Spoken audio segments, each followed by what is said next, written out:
लेकिन mob lynching की 2 घटनाओं को अलग अलग नजर से देखना उससे भी ज्यादा खतरनाक है। पिछले 2-3 दिनों से आप लगातार महाराष्ट्र के पालघर में 2 संतों की भीड़ द्वारा की गई हत्या की खबरें लगातार देख रहे होंगे, पढ़ रहे होंगे, सुन रहे होंगे। लेकिन मीडिया के एक हिस्से को, हमारे देश के बुद्धिजीवियों को और कुछ नेताओं को यह मुद्दा उठाने में बहुत शर्म आ रही है। इसलिए आज हम पूरे देश के सामने इस मुद्दे को उठाएंगे और आपको सही जानकारी देकर बताएंगे कि आखिर वहां हुआ क्या था। कल्पना कीजिए कि कोई भीड़ आपको घेर ले और आपकी जान लेने पर तुल जाए, आपको बचने का कोई रास्ता नजर ना आए और तभी पुलिस वहां आ जाए और पुलिस आपको बचाने के बजाय भीड़ के हवाले कर दे, तो आप या आपका परिवार जीवन भर क्या कभी पुलिस पर विश्वास कर पाएगा? पालघर में ठीक ऐसा ही हुआ। पालघर में पुलिस 3 इंसानों की जान बचा नहीं पाई। भीड़ से घिरे एक संत ने जब एक पुलिस वाले की बाजू पकड़ी तो उसकी आंखों में ये उम्मीद थी और ये भरोसा था कि ये पुलिस वाला उसकी जान बचा लेगा, लेकिन पुलिस वाले ने इस संत के साथ विश्वासघात किया और उसके विश्वास की हत्या वहीं पर कर दी। इसलिए आज हम विश्वास की इस हत्या का डीएनए टेस्ट करेंगे। हमारी टीम आज वहां पर गई थी और हमने बहुत सारे लोगों से बात की है और तस्वीर वैसी नहीं है जैसी आपको दिखती है, इसलिए ये पूरी रिपोर्ट आज हम आपको दिखाने वाले हैं। इसके बाद हम भारत के आर्थिक राष्ट्रवाद की बात करेंगे और आपको बताएंगे कि कैसे भारत ने चीन के आर्थिक आक्रमण के खिलाफ अपने किले को मजबूत कर लिया है। जरूरी नहीं कि चीन जैसा देश सीमाएं लांघ कर ही भारत पर आक्रमण करे, डोकलाम के जरिए भारत में घुसपैठ करे। चीन ये सब कुछ स्टॉक मार्केट के जरिए भी कर सकता है और आर्थिक रूप से कमजोर कंपनियों में अपना निवेश करके भी चीन इन सीमाओं को लांघकर भारत के बाजार में आ सकता है। और इस सब को रोकने के लिए भारत ने अब चीन के खिलाफ एक फायरवॉल बना ली है, जिसके बारे में आज आप सबको जानना चाहिए। और आखिर में हम सोशल मीडिया के साइड इफेक्ट्स पर आज बात करेंगे। क्या सोशल मीडिया पर मिलने वाले लाइक्स आपकी जान से बढ़कर हो सकते हैं? आप कहेंगे नहीं, लेकिन जरा अपने दिल पर हाथ रख के अपने आप से ये पूछिए कि क्या कोई पोस्ट करने के बाद सोशल मीडिया पर आप दिन भर या बार बार अपना मोबाइल फोन चेक नहीं करते? क्या आपकी पोस्ट पर आने वाले लाइक्स आपको बेचैन नहीं करते? अगर आपका जवाब हां है तो आपको आज हमारा यह विश्लेषण जरूर देखना चाहिए। दिल्ली से सटे नोएडा में एक 18 साल के लड़के ने सिर्फ इसलिए आत्महत्या कर ली क्योंकि टिकटॉक पर कोई उसके वीडियोस लाइक नहीं कर रहा था। अगर आपके परिवार का कोई सदस्य दिन भर सोशल मीडिया पर व्यस्त रहता है या फिर उसे टिकटॉक पर वीडियो बनाने का शौक है, तो यह विश्लेषण आपके पूरे परिवार के लिए बहुत जरूरी है। लेकिन सबसे पहले आज की तमाम बड़ी खबरें नॉनस्टॉप न्यूज में। पालघर मॉब लिंचिंग में 2 साधुओं समेत 3 लोगों की हत्या के मामले में केंद्रीय गृह मंत्रालय ने महाराष्ट्र सरकार से रिपोर्ट मांगी है। गृह मंत्री अमित शाह ने पालघर मामले पर महाराष्ट्र के मुख्यमंत्री उद्धव ठाकरे से फोन पर बात भी की। उद्धव ठाकरे ने मामले की जांच सीआईडी को सौंपने के साथ ही कहा कि मॉब लिंचिंग की इस घटना में सांप्रदायिक जैसा कुछ भी नहीं है। जो भी लोग इसमें आग लगाने की कोशिश कर रहे हैं, आग ना लगाए। ये कोई मजहब की बात नहीं है, सिर्फ गलतफहमी जो हुई इस कारण इनकी हत्या हुई, लेकिन इसके बावजूद हम किसी को भी छोड़ने वाले नहीं। महाराष्ट्र सरकार ने इस मामले में कार्रवाई करते हुए 2 पुलिसकर्मियों को निलंबित कर दिया है। महाराष्ट्र के पूर्व मुख्यमंत्री देवेंद्र फडणवीस ने मॉब लिंचिंग की घटना में पुलिस की भूमिका पर सवाल उठाए हैं। मानवता को भी शर्म आए, इस प्रकार की ये क्रूरता है। और इसमें सबसे शर्मनाक बात यह है कि पुलिस के सामने इस प्रकार से भीड़ लोगों को मारती है, पुलिस के हाथ से छीनकर मारती है, पुलिस के सामने लाठियां बरसाती है और पुलिस भी कार्रवाई करने को तैयार नहीं। इससे और शर्मनाक बात क्या हो सकती है? वहीं पुलिस ने घटना के वक्त एनसीपी नेता काशीनाथ चौधरी की मौजूदगी को लेकर कहा है कि वो उन्हें मदद के लिए साथ ले गई थी ताकि भीड़ को समझाया जा सके। पालघर में 2 साधुओं की हत्या पर संतों ने नाराजगी जताई है। अखाड़ा परिषद ने कहा है कि अगर राज्य सरकार ने दोषियों के खिलाफ कार्रवाई नहीं की तो वो सरकार के खिलाफ आंदोलन करेंगे। लॉकडाउन के बाद मुझे लगता है कि लाखों साधु सन्यासी नागा लोग उस गांव की तरफ कूच करेंगे, कुछ महाराष्ट्र सरकार का घेराव करेंगे कि गांव में वही कूच करेंगे। कि इस तरह के मेरे साधु को क्यों मारा गया, साधु मेरा क्या अपराध किया था। उत्तर प्रदेश के मुख्यमंत्री योगी आदित्यनाथ ने महाराष्ट्र के मुख्यमंत्री उद्धव ठाकरे से फोन पर बात की और दोषियों पर कड़ी कार्रवाई करने को कहा। महाराष्ट्र के पालघर में हुई जूना अखाड़ा के संतों स्वामी कल्प वृक्ष गिरी जी, स्वामी सुशील गिरी जी और उनके ड्राइवर नीरेश तेलगड़े जी की हत्या के संबंध में कल शाम महाराष्ट्र के मुख्यमंत्री श्री उद्धव ठाकरे जी से बात की और घटना के जिम्मेदार तत्वों के खिलाफ कठोर कार्रवाई का आग्रह किया। वहीं बीजेपी ने सवाल पूछा है कि जो पहले मोमबत्ती लेकर घूमते थे वो साधुओं की हत्या पर खामोश क्यों हैं? जो पहले मोमबत्ती लेकर घूमते थे आज वो खामोश क्यों हैं? उनको भी इसकी घोर निंदा करनी चाहिए। सब समाज मॉब लिंचिंग की इजाजत नहीं दे सकता। कांग्रेस ने कहा कि सरकार दोषियों के खिलाफ कार्रवाई कर रही है। कार्रवाई हो रही है, कार्रवाई की, इसलिए तो 110 लोग पकड़े गए ना, कैमरा में सब आए हैं। सरकार कुछ नहीं कर रही है। ये इस तरह के ये करना, चर्चा करना बिल्कुल गलत बात है। देश में कोरोना संक्रमितों की संख्या में बढ़ोतरी हुई है। देश में कोरोना संक्रमितों की संख्या 17,656 हो गई है, जबकि अब तक 2,842 लोग ठीक हो चुके हैं। देश में कोरोना संक्रमण से 559 लोगों की मौत हो चुकी है। पिछले 24 घंटे में देश में कोरोना संक्रमण के 1540 नए मामले सामने आए हैं, जबकि 40 लोगों की मौत हुई है। स्वास्थ्य मंत्रालय के मुताबिक देश में पिछले 7 दिनों में कोरोना वायरस के संक्रमण 2 गुना होने की रफ्तार में कमी आई है। अब संक्रमण करीब 3 दिन के बजाय 7 दिन में 2 गुना हो रहा है। इंडिया का डबलिंग रेट लॉकडाउन से पहले जो 3.4 था, अब वह इंप्रूव होकर 7.5 हो चुका है। और इससे संबंधित और भी एक अच्छी न्यूज़ ये है कि अगर हम 19 अप्रैल तक का डेटा लें तो इस नेशनल एवरेज के तहत 18 स्टेट्स में नेशनल एवरेज से बेटर परफॉर्मेंस और बेटर इंप्रूवमेंट नोटिस किया गया है। Indian council of medical research ने कहा है कि देश में कोरोना वायरस के 80% मरीजों में वायरस के मामूली लक्षण मिले हैं। हालांकि गृह मंत्रालय ने इंदौर, मुंबई, पुणे, जयपुर और कोलकाता जैसे शहरों में बढ़ रहे कोरोना संक्रमण के हालात पर चिंता जताई है। उत्तर प्रदेश में कोरोना संक्रमण के मामले बढ़कर 1100 से ज्यादा हो गए हैं। राज्य में अब तक 1176 मरीज कोरोना संक्रमित हैं।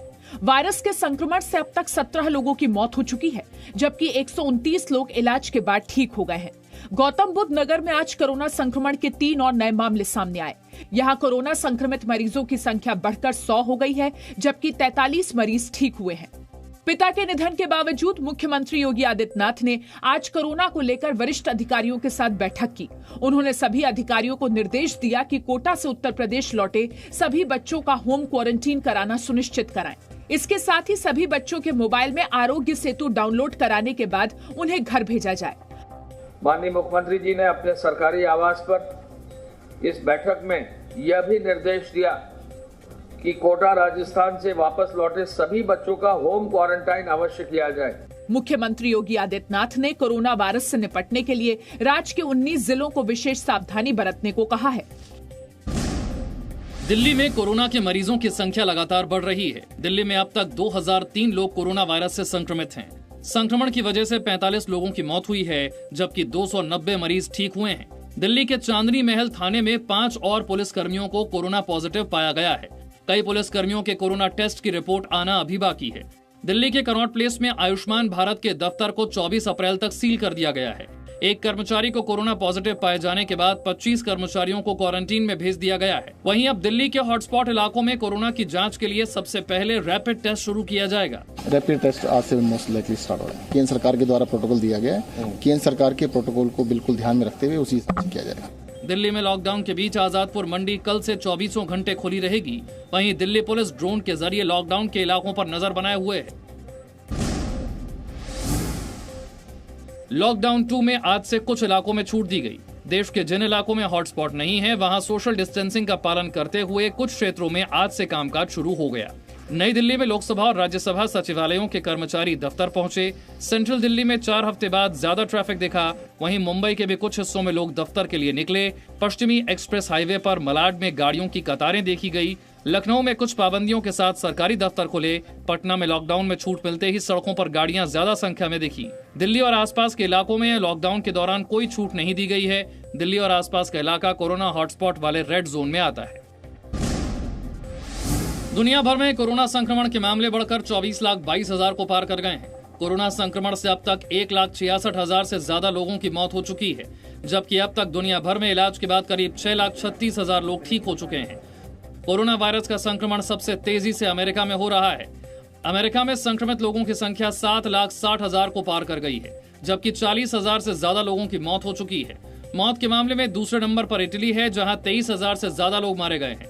स्पेन में 20,000 से ज्यादा और फ्रांस में मौत का आंकड़ा 19,000 के पार है। वहीं ब्रिटेन में 16,000 से ज्यादा लोगों की कोरोना संक्रमण से मौत हुई है।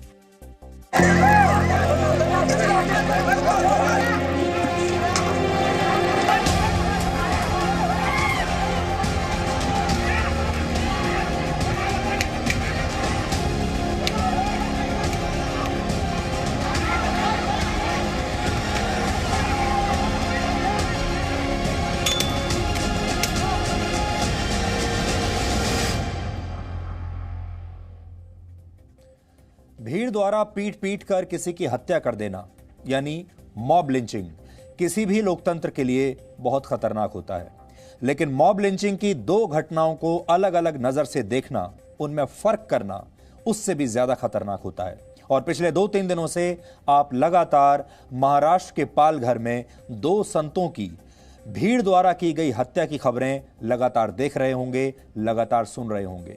ये खबर आपको बेचैन भी कर रही होगी और आपको ये समझ में नहीं आ रहा होगा कि मॉब लिंचिंग की इस घटना पर देश के मीडिया का एक हिस्सा, हमारे देश के बहुत सारे बुद्धिजीवी और हमारे देश में विपक्ष के नेता ये मुद्दा उठाने में उन्हें शर्म क्यों आ रही है, वो चुपचाप क्यों बैठे हैं, ये मुद्दा क्यों नहीं बन पा रहा है।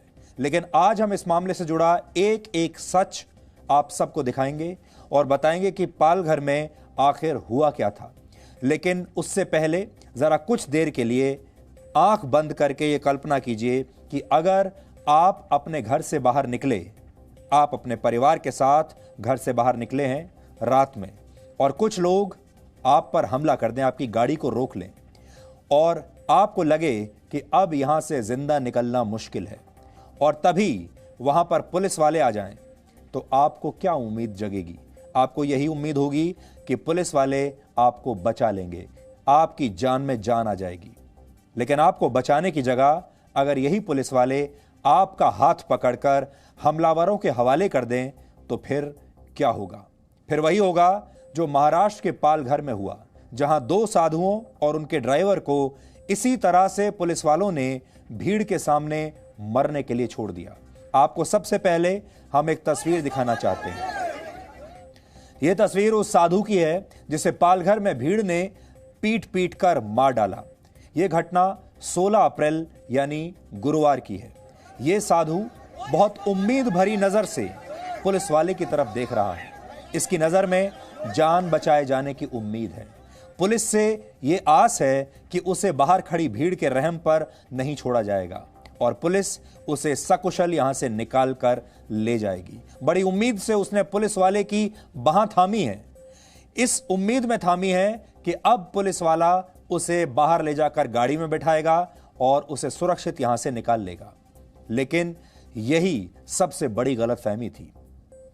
यह पालघर में हुई हत्या की सबसे मार्मिक तस्वीर है। इसे देखिए तस्वीर को बार बार, और यह तस्वीर देखने के बाद आज रात आप सो नहीं पाएंगे। और इसीलिए हम कह रहे हैं कि पालघर में सिर्फ साधुओं की हत्या नहीं हुई है, पुलिस पर आम लोगों के विश्वास की हत्या हुई है। इस साधु ने पुलिस पर विश्वास किया, पुलिस वाले की बाजू थामी, यह सोचकर कि पुलिस वाला उसके संरक्षण के लिए है, उसकी रक्षा करेगा। देखिए कैसे उसने पुलिस वाले की बाजू थामी हुई है। पुलिस वाले से कह रहा है कि हां अब आप मुझे अकेला मत छोड़ना, लेकिन पुलिस वाले ने बाहर ले जाकर उसे भीड़ के सामने अकेला छोड़ दिया मरने के लिए। अब आप सोचिए, पहले पुलिस के पास अपराधी सरेंडर किया करते थे। आपने सुना होगा अपराधी पुलिस के सामने सरेंडर कर दिया करते थे, लेकिन पालघर की घटना में अपराधियों के सामने पुलिस ने सरेंडर कर दिया। आप इन तस्वीरों को देखिए कैसे ये पुलिसकर्मी इस साधु को चौकी से बाहर लेकर जा रहा है। बुजुर्ग साधु ने पुलिस वाले का हाथ इस उम्मीद में पकड़ रखा है कि वो भीड़ से उसे बचा लेगा। ये भरोसे का हाथ है, लेकिन पुलिस वाले ने यह हाथ छुड़ा लिया। फिर भीड़ उस साधु को लाठी और डंडों से पीटती रही और पुलिस वाले अपना हाथ छुड़ाकर पीछे हटकर तमाशा देखते रहे।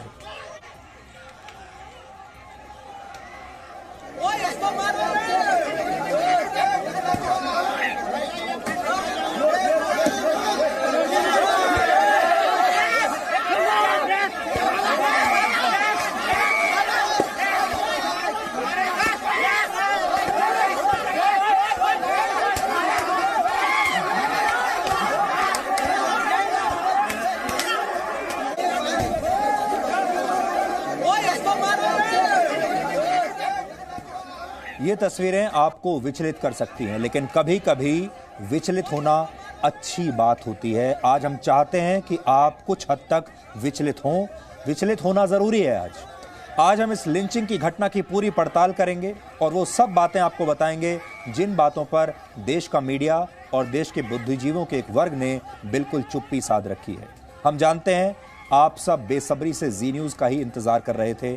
आप सब जानते हैं ये खबर जी न्यूज़ के अलावा कोई आपको दिखाएगा भी नहीं। ये सच जी न्यूज़ के अलावा कोई और आपके सामने रखेगा भी नहीं। इसलिए हमने आपका विश्वास हम तोड़ेंगे नहीं। जैसे इस पुलिस वाले ने विश्वास तोड़ा है, हम आपका विश्वास नहीं तोड़ेंगे। हमने लगातार 2 दिन इस खबर पर बहुत मेहनत की है।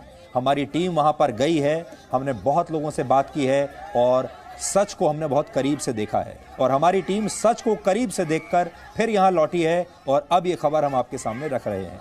जी न्यूज़ की टीम पालघर में उस जगह तक पहुंची है जहां पर मॉब लिंचिंग की ये घटना हुई।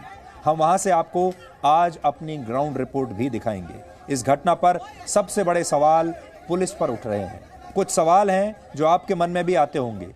जब लॉकडाउन था तो पालघर में इतनी भीड़ इतनी बड़ी संख्या में इकट्ठी कैसे हुई, यह हमारा पहला सवाल है। भीड़ के सामने पुलिस इतनी मजबूर और बेबस क्यों दिख रही थी, यह हमारा दूसरा सवाल है। पुलिस वाले क्यों इन लोगों को बचाने की कोशिश नहीं कर रहे थे। इस वीडियो में एक जगह भी हमें यह नजर नहीं आया कि पुलिस वालों ने इन्हें बचाने की कोशिश की हो। क्या पुलिस के ऊपर कोई दबाव था जिससे इन लोगों को भीड़ के हवाले कर दिया गया? क्या पुलिस खुद किसी साजिश का हिस्सा थी जिससे इन साधुओं को पीट पीट कर इनकी हत्या कर दी गई? आप सब जानते हैं, आप सब अपने अपने घरों में हैं। ये लॉकडाउन चल रहा है। इस लॉकडाउन में कोई बाहर नहीं निकल सकता और अब आप सोचिए इतनी बड़ी संख्या में लोग बाहर निकल कर आ जाएं, कैसे आए? सोशल डिस्टेंसिंग का नामो निशान नहीं है। यहां पर भीड़ में किसी ने मास्क भी नहीं पहना हुआ है। ये किस तरह का प्रशासन है और किस तरह की पुलिस है जिसने इतनी बड़ी संख्या में भीड़ को यहां इकट्ठा होने दिया? पुलिस की मौजूदगी में भीड़ ने पीट पीट कर 3 लोगों की हत्या कर दी। इनमें 2 संत थे। हमारे समाज में संतों को बहुत सम्मान दिया जाता है। गीता में श्री कृष्ण अर्जुन से कहते हैं, जब जब धर्म की हानि होती है और अधर्म बढ़ता है तब मैं पृथ्वी पर जन्म लेता हूं। श्री कृष्ण ये भी कहते हैं कि साधुओं की रक्षा के लिए और दुर्जनों और पापियों के विनाश के लिए मैं हर युग में जन्म लेता हूं। लेकिन अब सवाल यह है कि कलयुग में हुए इस पाप के खिलाफ कौन आवाज उठाएगा और कौन श्री कृष्ण की तरह इन साधुओं को न्याय दिलाएगा? शायद अभी तो हमारे देश का मीडिया और बुद्धिजीवी इनके लिए आवाज उठाना नहीं चाहते। उन्हें बहुत शर्म आती है इस तरह की बातों को उठाने में, क्योंकि इस घटना में वो एंगल नहीं है जिस एंगल को वो उठाना चाहते हैं। इस घटना में वो धर्म शामिल नहीं है जिसके बारे में वो हमेशा अपनी आवाज उठाना चाहते हैं। उसी में वो अपना फैशन समझते हैं। ये खबर फैशनेबल नहीं है। इस खबर में बुद्धिजीवियों के लिए ग्लैमर नहीं है। ये खबर पश्चिमी मीडिया में छपेगी नहीं। इस खबर में यूरोप के अखबार कुछ छापेंगे नहीं। लेकिन ये वही लोग हैं जो आतंकवादी याकूब मेमन की फांसी का विरोध करते हैं, निर्भया के दोषियों की फांसी टलवाना चाहते हैं। लेकिन 3 बेकसूर इंसानों की हत्या होने पर ये सारे लोग बिल्कुल शांत हो जाते हैं, अपने बिलों से बाहर नहीं निकलते। पालघर में जिन लोगों की पीट पीट कर हत्या की गई उनमें 70 वर्ष के कल्पवृक्ष गिरी महाराज, 35 वर्ष के सुशील गिरी महाराज और 30 वर्ष के उनके ड्राइवर नीलेश यलगड़े थे। ये 3 लोग थे। आप अच्छी तरह से खबर को समझ लीजिए। 2 संत हैं इनमें से और 1 इनका ड्राइवर है। मुंबई में कांदिवली के आश्रम से ये लोग एक संत के अंतिम संस्कार में शामिल होने के लिए गुजरात में सूरत जा रहे थे। सूरत जाने के लिए इन्होंने मुंबई में एक गाड़ी बुक की। ये गाड़ी मारुति की वैन थी जिसे नीलेश यलगड़े चला रहा था। किराए की गाड़ी थी। लॉकडाउन की वजह से ड्राइवर ने मुंबई अहमदाबाद हाईवे की जगह अंदर के रास्तों से चलने का सुझाव दिया। मुंबई से इन्होंने करीब 130 किलोमीटर का सफर तय भी कर लिया था।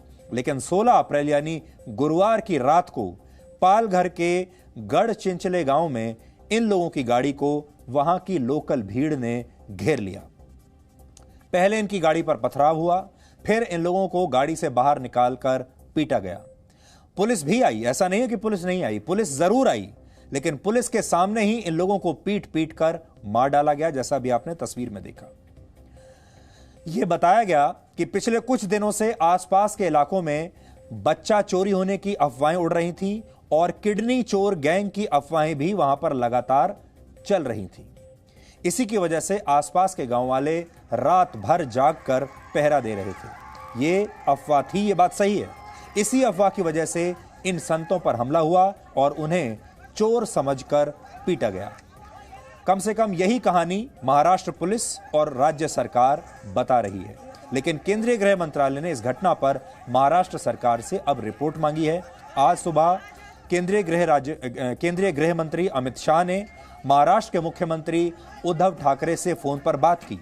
साधुओं की हत्या पर उत्तर प्रदेश के मुख्यमंत्री योगी आदित्यनाथ ने भी महाराष्ट्र के मुख्यमंत्री उद्धव ठाकरे से बात की है।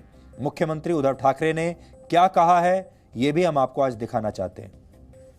पुलिस क्या कर रही है, सरकार क्या कर रही है, किया ना, कर रहे हैं, हमने किया, किसी को नहीं बख्शा और किसी को भी हम छोड़ेंगे नहीं। वो इसमें मैं सिर्फ कहना चाहता हूं कि जो भी लोग इसमें आग लगाने की कोशिश कर रहे हैं, आग ना लगाए। ये कोई मजहब की बात नहीं है, सिर्फ गलतफहमी जो हुई इस कारण इनकी हत्या हुई, लेकिन इसके बावजूद हम किसी को भी छोड़ने वाले नहीं। 100 से भी ज्यादा लोगों को हमने गिरफ्तार किया है, जिनको 30 अप्रैल तक पुलिस कस्टडी मिली है, पुलिस की हिरासत में है। इसमें 5 जो इनके मुखिया थे वो भी आज कस्टडी में है और 100-150 जितने भी हो, जो भी लोग इसमें शामिल होने की संभावना है, उनकी तलाश जारी है। और फिर से मैं एक बार कहता हूं कि जो भी लोग इसमें गलतफहमी फैलाने की कोशिश करेंगे, कृपा कर ऐसा मत करें। मेरी बात अमित शाह जी से भी हुई है, सुबह उनका फोन था, कल योगी जी का भी फोन था और उनको भी मैंने सारी बात समझाई है। अमित भाई ने भी, उनको भी पता है कि यहाँ कोई अगल बगल में ऐसी कोई दूसरे सांप्रदाय या मजहब के लोग रहते नहीं है, तो इसमें सांप्रदायिकता की बात है ही नहीं। आगे बढ़ने से पहले हम आपको एक और वीडियो दिखाना चाहते हैं। कुछ वीडियो तो ऐसे हैं जो आपने लगातार देख लिए होंगे, लेकिन अब हम आपको एक ऐसा वीडियो दिखाना चाहते हैं जो आपने शायद अभी तक ना देखा हो। ये वीडियो देखिए, ये भी उसी रात का वीडियो है। ये वही गाड़ी है जिसमें ये संत, दोनों संत गुजरात जा रहे थे। इस गाड़ी को किस तरीके से तोड़ा गया है, फिर इसको पलट दिया गया गाड़ी को, और अब वहां की जो ये लोकल भीड़ है वो कैसे इस गाड़ी पर पथराव कर रही है, ये आप देखिए। और गाड़ी में ये तीनों लोग अभी हैं अंदर, देखिए।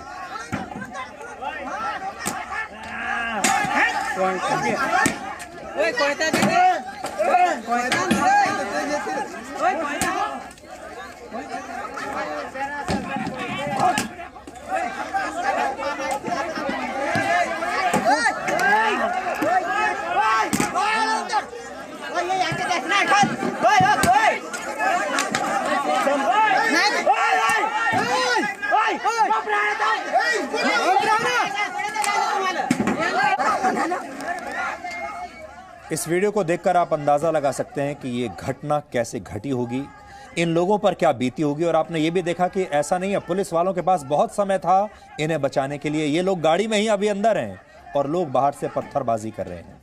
हमारा देश साधु संतों का देश माना जाता है। हमारी परंपरा रही है कि संत आगे चलते हैं और उनके पीछे समाज चलता है। आमतौर पर साधु संतों पर हमले की खबरें हमारे देश में देखने में, सुनने में कभी नहीं आती।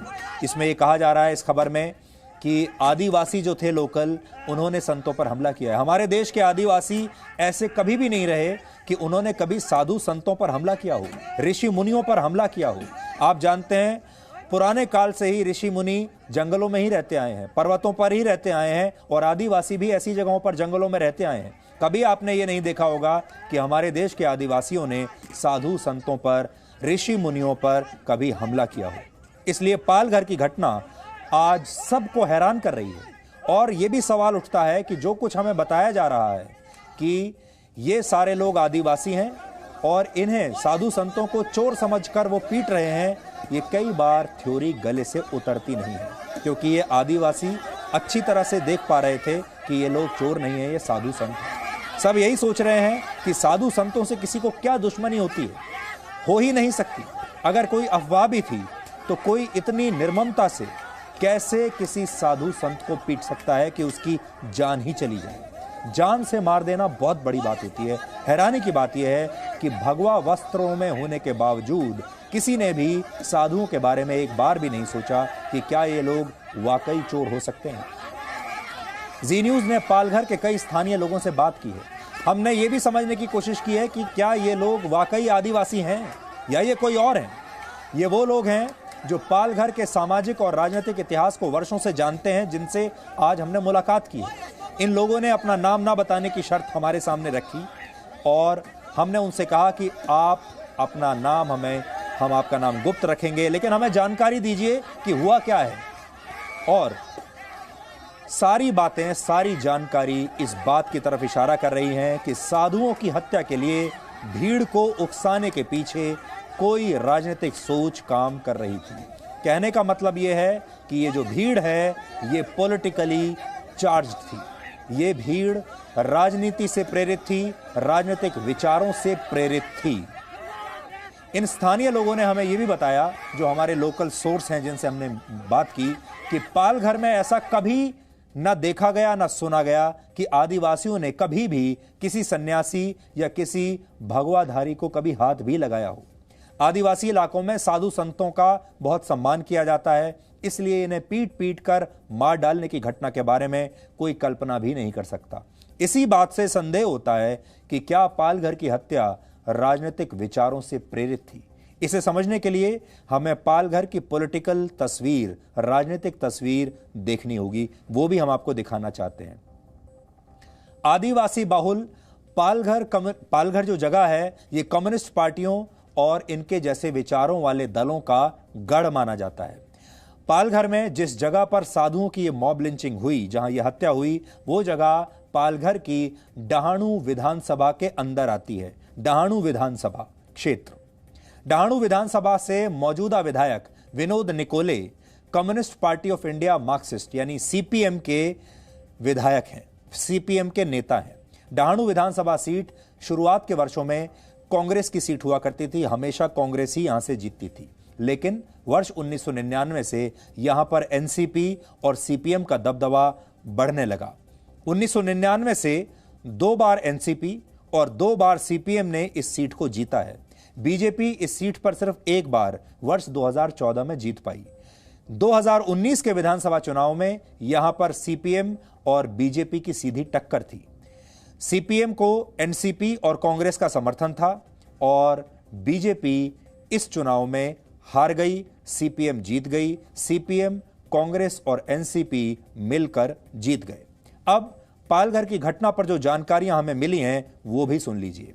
इन जानकारियों के मुताबिक यह सच है कि आसपास के इलाकों में चोरी की अफवाहें पहले से चल रही थी। यह सच है। इसी वजह से पहले साधुओं को पकड़कर मारा पीटा गया।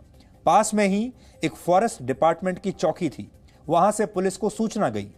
पुलिस घटना की जगह पर आई, घटनास्थल पर आई और साधुओं को लोगों से छुड़ाकर फॉरेस्ट डिपार्टमेंट की चौकी में ले गई। लेकिन इसी के बाद अचानक इस चौकी के बाहर बड़ी संख्या में लोग जुटने लगे, भीड़ जुटने लगी। सोचने वाली बात यह है कि अचानक इस चौकी के बाहर इतनी बड़ी संख्या में लोग कहां से आने लगे और पुलिस ने इन लोगों को रोका क्यों नहीं। लेकिन हुआ यह कि बड़ी संख्या में भीड़ चौकी के बाहर इकट्ठा हो गई। इसके बाद पुलिस वालों पर भी हमला किया गया। पुलिस वालों के सामने ही दोनों साधुओं और उनके ड्राइवर को भीड़ ने मार डाला। हमें मिली जानकारी के मुताबिक वहां पर करीब 1,500 से 2,000 लोगों की भीड़ थी। आरोप यही लग रहे हैं कि इनमें ज्यादातर लोग आदिवासी नहीं बल्कि सीपीएम और एनसीपी के स्थानीय नेताओं द्वारा लाए गए लोग थे। बताया यह भी जा रहा है कि भीड़ में काश्तकारी नाम के क्रिश्चियन मिशनरी संगठन के लोग भी थे। जिसे हटकर यहाँ धर्म भी बहुत एक बड़ा फैक्टर के तौर पे काम कर रहा है। यहाँ धर्मांतरण बड़े पैमाने पे हो रहा है। क्रिश्चियन मिशनरीज बहुत एक्टिव हैं और उनके साथ साथ हिंदुत्ववादी संगठन भी यहाँ बहुत सक्रिय हैं और उस सक्रियता में कई बार संघर्ष भी होते रहते हैं। यहाँ इलाके में साधनों की बहुत भयानक कमी है, कुपोषण है। ये देश के जो कुपोषित इलाके हैं जहाँ बच्चों की मौतें होती हैं सैकड़ों की संख्या में, वो ये इलाका है। मतलब यहाँ साधन नहीं पहुँचे हैं, यहाँ अभी बहुत सारे दुर्गम इलाके हैं जहाँ स्वास्थ्य सुविधाएं छोड़िए सड़क तक नहीं ठीक से पहुँच पाई है। ये ऐसा इलाका है, बहुत सारे नासमझी है, बहुत सारा आडंबर है, धर्म है, ढकोसला है, धर्म क्या कहें वैसा, कई सारी फैक्टर्स ऐसे काम कर रहे हैं। इन फैक्टर्स में पैसा एक प्रमुख अंश है। पैसे और साधन की बदौलत यहाँ राजनीति भी चलती है और शायद धर्म भी चलता है। यहाँ से हमको समाचार अधिकांश समय लोगों के जलाए जाने के, लोगों को निर्ममता से क्रूरता से मार दिए जाने के समाचार आते रहते हैं। ये समाचार मीडिया बहुत ज़्यादा दिखाता नहीं है, क्योंकि शायद वो समाचार आने में भी देर हो जाती है, यहाँ तक पहुँचने में उसको देर लग जाती है। एक तरह का कि बम्बई के बहुत नज़दीक है ये इलाका, 125 किलोमीटर के अंदर है, पर अभी कई मामलों में ये बम्बई से बहुत ज़्यादा दूर भी है। तो अब देखिए, ये इलाका कोई बहुत दूर भी नहीं है, मुंबई से 125 किलोमीटर के आसपास ये इलाका है। आजकल एक नया ट्रेंड है कि किसी भी अपराध के लिए दलितों या आदिवासियों का नाम सामने ले लिया जाता है, जिससे बड़ी साजिश को छुपाया जा सके। अब सवाल यह है कि क्या पालघर में भी आदिवासियों को दोषी बताकर असली गुनाहगारों को बचाया जा रहा है, छुपाया जा रहा है? आदिवासी कह देना बड़ा आसान है कि आदिवासियों ने पीट पीट कर मार डाला, पर आदिवासी ऐसा क्यों करेंगे? भारत के आदिवासी बहुत सरल और सहज स्वभाव के माने जाते हैं। ऐसे में आदिवासियों द्वारा इस तरह का हिंसक व्यवहार एक बड़ी साजिश की तरफ इशारा करता है। पालघर लोकसभा क्षेत्र में 6 विधानसभा सीटें आती हैं और इन 6 सीटों में एक सीट पर शिवसेना और एनसीपी के विधायक हैं। 3 सीटों पर बहुजन विकास आघाड़ी नाम की पार्टी के विधायक हैं और 1 सीट डहाणू में सीपीएम का विधायक है। बहुजन विकास आघाड़ी और सीपीएम दोनों वैचारिक रूप से बहुत करीब हैं एक दूसरे के। दोनों वामपंथी विचारधारा को बढ़ावा देते हैं और यह माना जाता है कि यह विचारधारा साधु संतों और भगवाधारियों के प्रति नफरत का जहर भरती है। इसलिए इस बात से इनकार नहीं किया जा सकता कि पालघर की घटना साधु संतों और भगवाधारियों के प्रति शायद कोई हेट क्राइम भी हो सकती है। इस हत्या के राजनीतिक वजह होने के आरोप इसलिए भी लग रहे हैं क्योंकि पालघर की घटना के वीडियो में कुछ स्थानीय नेता भी नजर आते हैं। इनमें काशीनाथ चौधरी नाम के एक स्थानीय नेता का नाम लिया जा रहा है।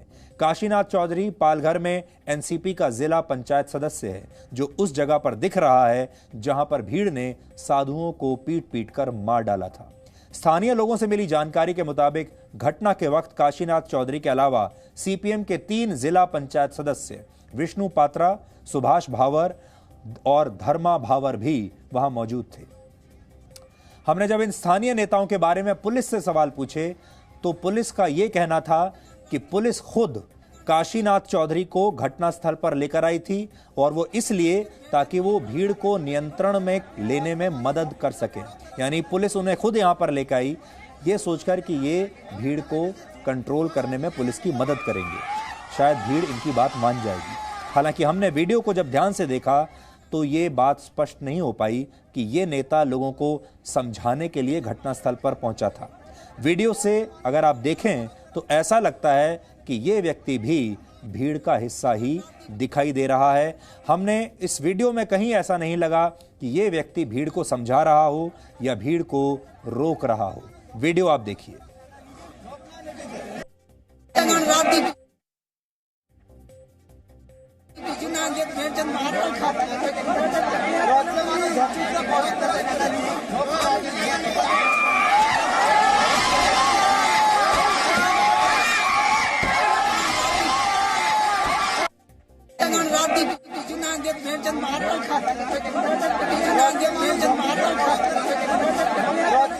तो इन तस्वीरों में आपको एक पीली टी शर्ट पहने हुए एक व्यक्ति दिखाई दे रहा है जिसकी पीठ आपको दिखाई दे रही है।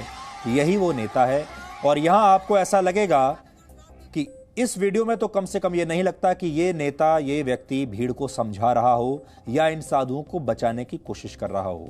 इस वीडियो से ऐसा लगता है कि ये दूर खड़ा है और सब कुछ होते हुए देख रहा है, दर्शक बना हुआ है। किसी को अफवाह की वजह से चोर समझकर पीट देना, ये बात तो समझ में आती है, ऐसा हो जाता है, लेकिन जान से मार देना, उसकी हत्या कर देना, इसके पीछे क्या मकसद हो सकता है, और वो भी पुलिस के सामने पीट पीट कर हत्या करना। इस सवाल का जवाब यही है कि ये लोग इलाके में अपने नाम की दहशत बनाना चाहते थे। दहशत से ही जिला और गांव स्तर की राजनीति चलती है। आप सब जानते हैं महाराष्ट्र में अगले साल ग्राम पंचायत चुनाव होने वाले हैं। राजनीति का वामपंथी मॉडल इसी दहशत पर काम करता है। ये आप सभी ने पश्चिम बंगाल जैसे राज्यों में अब तक बहुत बार देख लिया होगा। स्थानीय नेताओं द्वारा सबको डरा धमकाकर रखने की बात पुलिस पर भी लागू होती है। इसीलिए पुलिस ने भी भीड़ के सामने आत्मसमर्पण कर दिया। पालघर में करीब 9:30 बजे साधुओं पर भीड़ का यह हमला हुआ था। 9:30 बजे सूचना दिए जाने के करीब 1 घंटे बाद घटनास्थल पर करीब 15 पुलिस वाले पहुंचे। पुलिस वालों के पास हथियार भी थे, लेकिन किसी की यह हिम्मत नहीं पड़ी कि वो हवाई फायरिंग ही कर देता और भीड़ को कंट्रोल करने की कोशिश करता। 15 पुलिस वाले हथियार होने के बावजूद इस भीड़ को कंट्रोल नहीं कर पाए। ये बात आपको क्या कहती है? उल्टे पुलिस वालों ने ही हाथ पकड़कर साधुओं को उस चौकी से बाहर निकाला और बाहर निकालकर भीड़ के हवाले कर दिया, और फिर भीड़ ने उसकी हत्या कर दी। जिस देश में सिर्फ पुलिस वालों को देखकर ही लोग घबराते हैं, उस देश में यह कैसे संभव हुआ कि पुलिस वालों के सामने ही किसी इंसान की पीट पीट कर हत्या कर दी गई, और एक की नहीं 3 लोगों की पीट पीट कर हत्या करने में समय लगता है, अचानक नहीं होता, इसमें समय लगा होगा। लेकिन पुलिस ने इन्हें बचाने की कोशिश नहीं की। बहुत दुख की बात है। आप जानते हैं हमारे पूरे देश में इस समय हमारी जो पुलिस फोर्स है शानदार काम कर रही है, कोरोना वायरस से लड़ रही है, हमारे लिए, हमारे परिवारों के लिए कितना काम कर रही है। हम पुलिस को कोरोना वॉरियर्स मानते हैं, लेकिन इन पुलिस वालों ने, उन सब पुलिस जो इतना अच्छा काम कर रहे हैं पुलिसकर्मियों की इज्जत पर एक तरीके से दाग लगा दिया कुछ मुट्ठी भर पुलिस वालों ने। हमने कई एक्सपर्ट से आज बात की और उनसे हमने पूछा कि क्या ये 15 पुलिस वाले उस भीड़ को कंट्रोल नहीं कर सकते थे? क्या ये 15 पुलिस वाले इस भीड़ के सामने इतने कमजोर रहे होंगे कि ये भीड़ उनके काबू में नहीं आई और भीड़ ने उनके ही सामने पालघर में साधुओं की इस तरह निर्मम हत्या की? पुलिस के जो एक्सपर्ट्स हैं इस मामले के, वो क्या कहते हैं? 15 पुलिस वाले हथियारों के साथ क्या इस भीड़ को कंट्रोल नहीं कर सकते थे? शर्मनाक घटना है पालघर की। पुलिस की मौजूदगी में घटना होना ये एक और शर्मनाक पहलू है। चाहे वहाँ 16 पुलिसकर्मी होते, चाहे वहाँ पे 1.5 दर्जन पुलिसकर्मी होते, हर जगह आप 150-200 आदमी नहीं ला सकते हैं। ऐसे में भीड़ के ऊपर लाठीचार्ज करके, भीड़ के ऊपर हवाई फायरिंग करके जिस तरीके से भी हो उनकी जान बचानी चाहिए थी। मेरा यह मानना है, और अगर नहीं बचा पाए हैं तो ये डेरिलेक्शन ऑफ ड्यूटी में आता है, और इसकी रिस्पॉन्सिबिलिटी समाज को भी लेनी होगी कि ऐसी परिस्थितियां क्यों बन रही हैं कि मॉब लिंचिंग कर रहे हैं जो लोग, उनके खिलाफ कोई नहीं बोलता। आज पालघर की घटना को लेके जो सो कॉल्ड लिबरल्स हैं कंट्री के, जो छोटी छोटी बात के ऊपर शोर मचाना शुरू कर देते हैं, आज सब गायब हैं, कोई नहीं बोल रहा है। पुलिस कर्मियों के लिए आवश्यक था कि उसमें बल प्रयोग करते और उनकी जान बचाने की हर संभव प्रयत्न करते। पालघर की जो घटना है, 2 सन्यासियों को किसी ने ऐसे लिंचिंग टाइप करके मार दिया है, ये बहुत ही जघन्य अपराध है। और इससे ज़्यादा मैं समझता हूँ कि एक जिम्मेवारी पुलिस की ये बनती है कि अगर किसी पुलिस ऑफिसर के सामने कोई ऐसा अपराध होता है तो पुलिस की जिम्मेवारी है उसको अपराध को होने से रोकना। अगर वो अपराध रुक नहीं पा रहा है किसी वजह से, किन हालात में अगर रोक नहीं पाया है, तो उसके होने के बाद अपराधी को पकड़ना पुलिस की अहम जिम्मेवारी बनती है। और ये इस केस में मुझे लगता है कि पुलिस ऑफिसर की क्या परिस्थितियां रही होंगी वहाँ पे, वो उसको अपराधी को क्यों नहीं पकड़ पाए, ये इस बात पे कमेंट करना अभी उचित नहीं होगा। लेकिन अगर अपराधी किसी पुलिस ऑफिसर के सामने अपराध करके भाग रहा है तो उसको पकड़ना पुलिस की अहम जिम्मेवारी बनती है। किसी भी घटना को लेकर नतीजे तक पहुंचने से पहले उसके तथ्यों के बारे में हमेशा जानकारी लेना चाहिए, तथ्यों के बारे में पता होना चाहिए। हमने भी पालघर में हुई इस मॉब लिंचिंग पर सबसे पहले सही जानकारी इकट्ठा की और इसके लिए उस जगह पर हम पहुंचे जहां इन साधुओं की हत्या की गई। हम बिना जानकारी इकट्ठा किए आपके सामने नहीं आ गए, इसलिए हमने बहुत मेहनत की है। हमारी टीम ग्राउंड जीरो पर गई है, वहां से हमने ग्राउंड रिपोर्टिंग की है और आसपास के बहुत सारे लोगों से, चाहे वो किसी भी दल के हों, चाहे किसी भी विचारधारा के हों, वहां पर क्या स्थितियां हैं उसको हमने करीब से समझने की कोशिश की है। इसलिए आज हम आपको अब ये ग्राउंड रिपोर्ट दिखाना चाहते हैं। हम जानते हैं आप सब लोग महाराष्ट्र के इस इलाके में खुद तो कभी नहीं जा पाएंगे, लेकिन आप घर बैठे आप ये जरूर जान सकते हैं कि वो इलाका क्या है, वहां की सोच कैसी है और उस रात क्या हुआ था।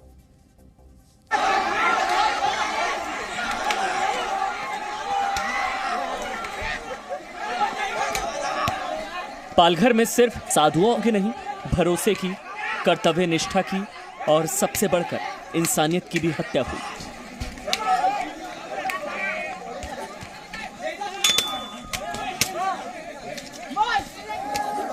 पुलिस वाले का हाथ थामे बाहर निकल रहे साधु को यह भरोसा है कि खाकी वर्दी रक्षा के लिए कवच का काम करेगी, लेकिन 70 साल के साधु कल्पवृक्ष गिरी थोड़ी ही देर में खून की प्यासी हो चुकी भीड़ के बीच घिर चुके थे और पुलिस इस दृश्य से गायब थी।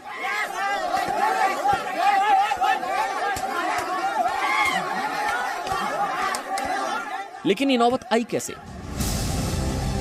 ग्राउंड जीरो से पूरी रिपोर्ट दिखाने के लिए जी न्यूज की टीम उस गांव तक पहुंची जहां ये बर्बरता हुई।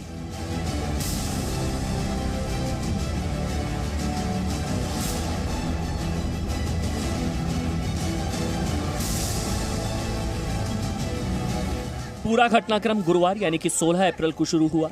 जूना अखाड़े के 2 साधु कल्पवृक्ष गिरी और सुशील गिरी मुंबई के कांदिवली से पालघर होते हुए सूरत के लिए निकलते हैं। रात करीब 9:30 बजे उनकी गाड़ी सिलवासा बॉर्डर के पास पहुंचती है।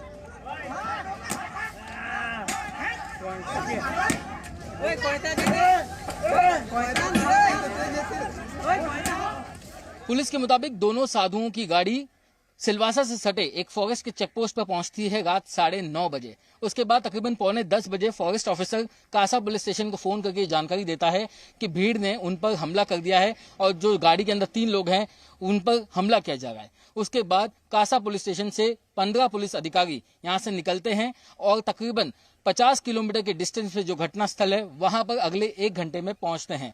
रात के 11 बजे जब पुलिस वहां पहुंचती है तब तक इको गाड़ी जो है वो पहले से पलटी हो चुकी होती है। तीनों लोग उसमें फंसे हुए होते हैं। पुलिस उन्हें बचा करके गाड़ी से बाहर निकालती है। जब तक बाहर निकालती है तब तक एक असिस्टेंट सब इंस्पेक्टर फॉरेस्ट की जो वहां चौकी है उस चौकी में अंदर जाते हैं वार्ड ऑफ वहां के जो है सिक्योरिटी गार्ड से मिलने के लिए। जैसे ही वो अंदर जाते हैं तब तक एक जो साधु संत हैं जिनकी उम्र 70 साल थी, जो तस्वीरों में दिखाई दे गए, वो अपनी जान बचाने के लिए उसी चौकी के भीतर भागते हैं। इसके बाद वही हुआ जिसे देखकर कोई भी संवेदनशील आदमी विचलित हो सकता है। फॉरेस्ट चेकपोस्ट से पुलिस वाला बाहर निकलता है। उसके साथ साधु कल्पवृक्ष गिरी भी होते हैं। पुलिस वाला साधु को बाहर खड़ी पुलिस की गाड़ी में बैठाना चाहता था, लेकिन भीड़ अपने इरादे पहले ही साफ कर चुकी होती है। पुलिस की मौजूदगी में पहले साधु पर पीछे से हमला किया गया, फिर हर तरफ से लाठी डंडों की बरसात होने लगी।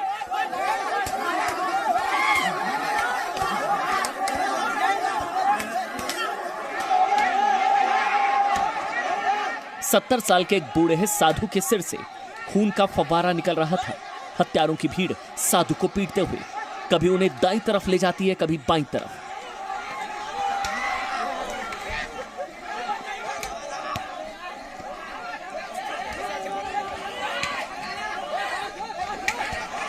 और पुलिस साधु को बचाने की कोई कोशिश नहीं करती।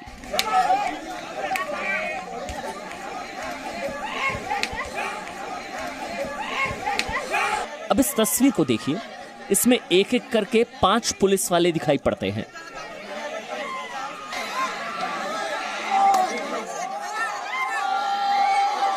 लेकिन सब के सब तमाशबीन बने रहते हैं।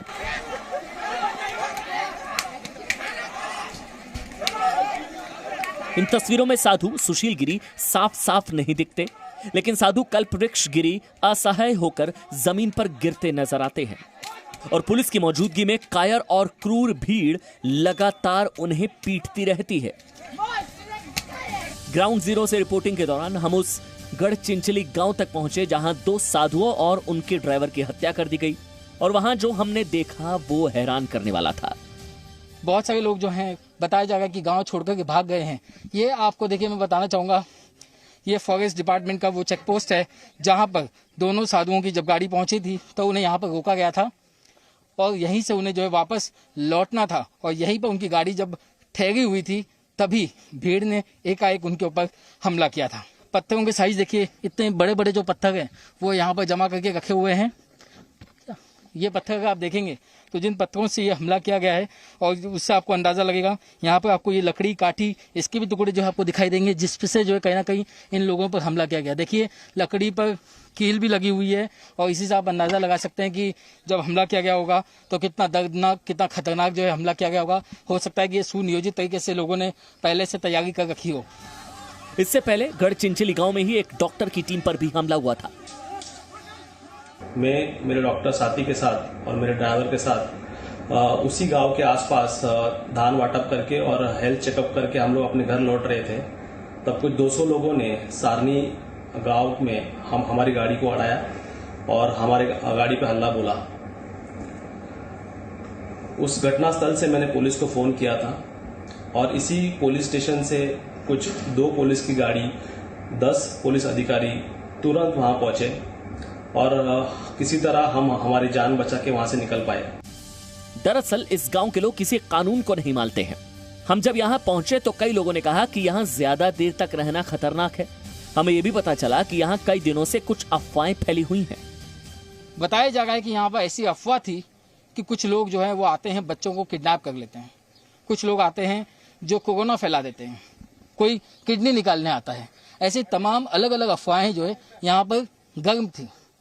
उसी के चलते यहाँ के पे जो गांव के जो लोग हैं वो रात को पहरेदारी देते थे, पत्थर इकट्ठा करते थे, लकड़ियां इकट्ठा करते थे, रात को पहरेदारी करते थे और उसके बाद जब भी कोई रात को यहाँ गाड़ी आती तो उस पर हमला करते थे। और ऐसा ही कुछ 16 तारीख की रात को भी हुआ। लेकिन इसका एक ट्रायल या मैं यूं कहूं कि एक अलार्म पहले जो 2 हफ्ते पहले बज चुका था, जब एक SUV गाड़ी पर भी ऐसा हमला हुआ था। वक्त रहते अगर पुलिस ने तब एक्शन लिया होता या बीच रास्ते में चेक पोस्ट सुरक्षा बढ़ा दी होती जैसे कि आज दिखाई दे रही है तो शायद इन 3 लोगों की जिंदगियां बचाई जा सकती थी। अब हम आपको पालघर से करीब 1500 किलोमीटर दूर उत्तर प्रदेश के सुल्तानपुर लेकर चलते हैं।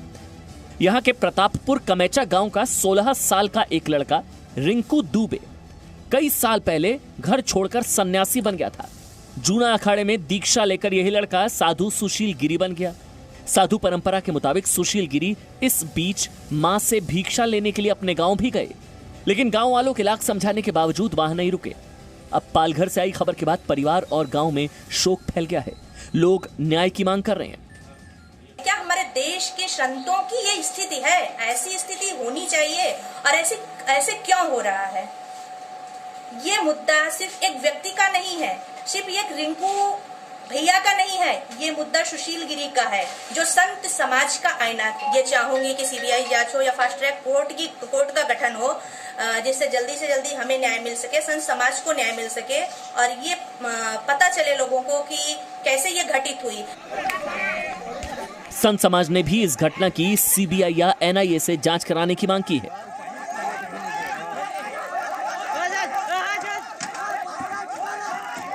ब्यूरो रिपोर्ट, जी मीडिया।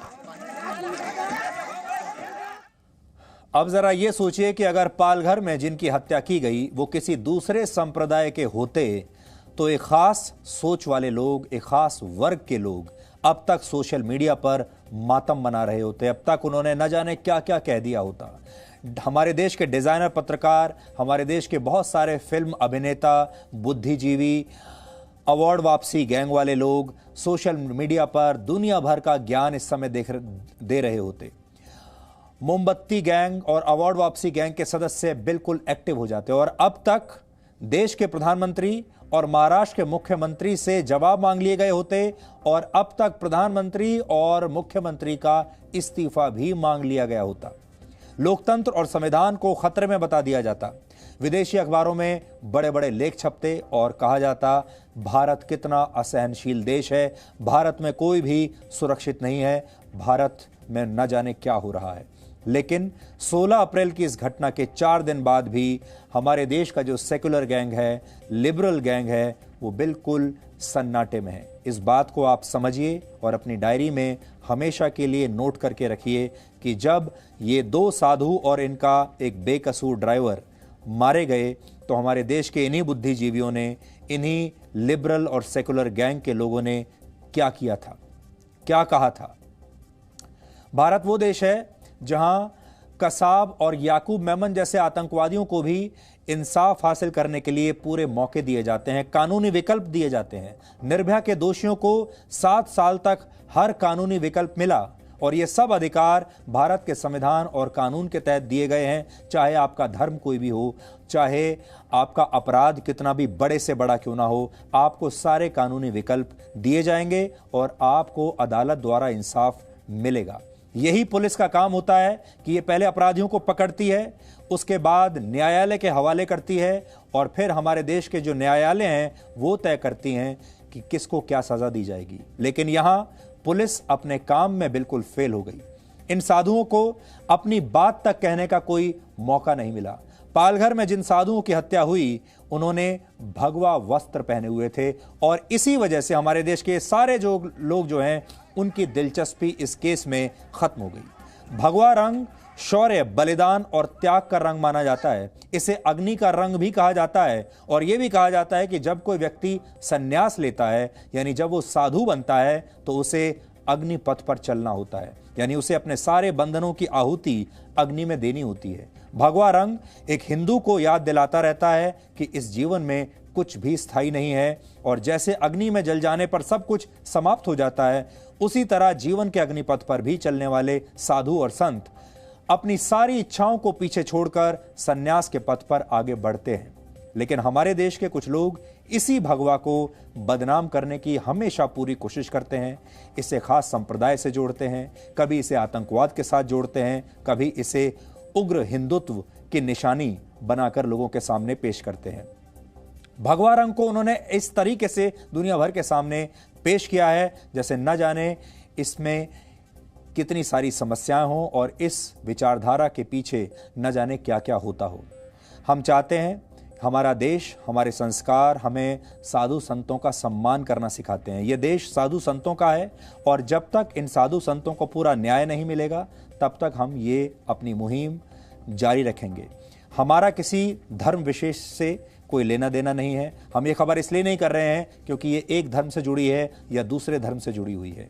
हम ये पूरी की पूरी कवरेज इस देश के संस्कारों के लिए कर रहे हैं, इस देश के करोड़ों लोगों के लिए कर रहे हैं जो ये चाहते हैं कि इस देश में सबके लिए समान कानून हो, जो चाहते हैं कि इस देश में जब इस तरह की घिनौनी हरकतें होती भी हैं तो उनको भी हम एक नज़र से देखें, अलग अलग नज़र से ना देखें।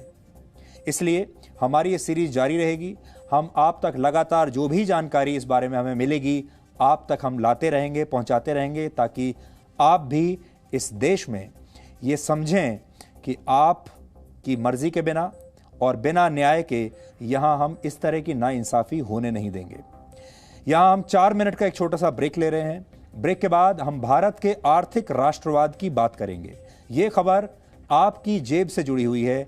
आज आपको हम ये बताना चाहते हैं कि चीन जैसा जो देश है उसे डोकलाम के जरिए, जबरदस्ती घुसपैठ के जरिए भारत में आने की जरूरत नहीं है। अब चीन जैसे देश स्टॉक मार्केट के जरिए भी घुसपैठ कर सकते हैं और ये खबर आपको सावधान करने वाली खबर है।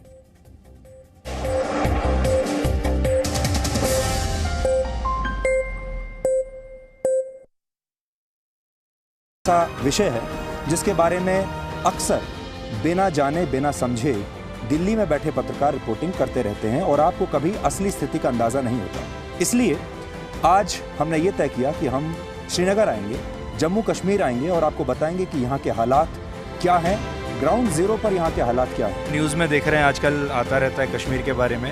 इतनी सेफ जगह है, इतने अच्छे रोड, इतना क्लीन। आप दिल्ली से यहाँ घूमने के लिए आ गए, क्यों? यहाँ का एनवायरनमेंट ऐसा नहीं है कि जैसे वहाँ प्रोजेक्ट किया जाता है, न्यूज़ वगैरह में दिखाया जाता है। ये बहुत प्रॉब्लम है, बहुत प्रॉब्लम है।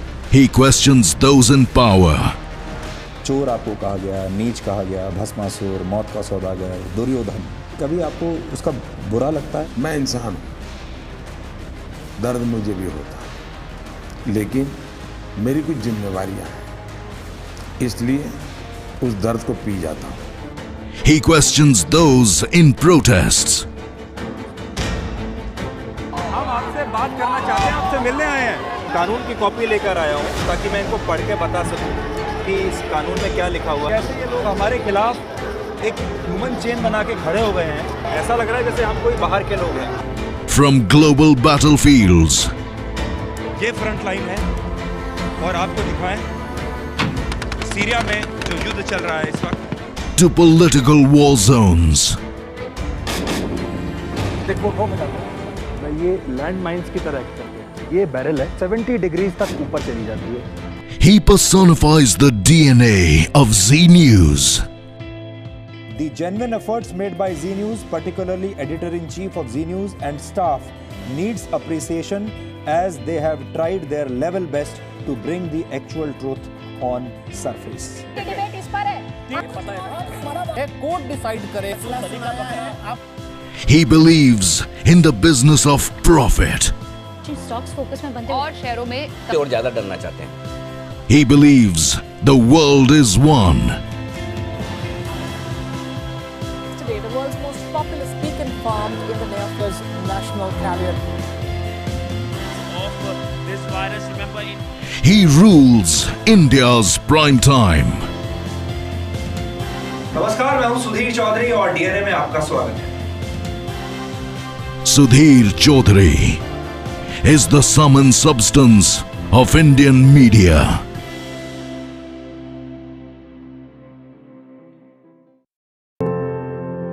ये मेरा देश है, ये मेरे लोग हैं, ये हमारी लड़ाई है।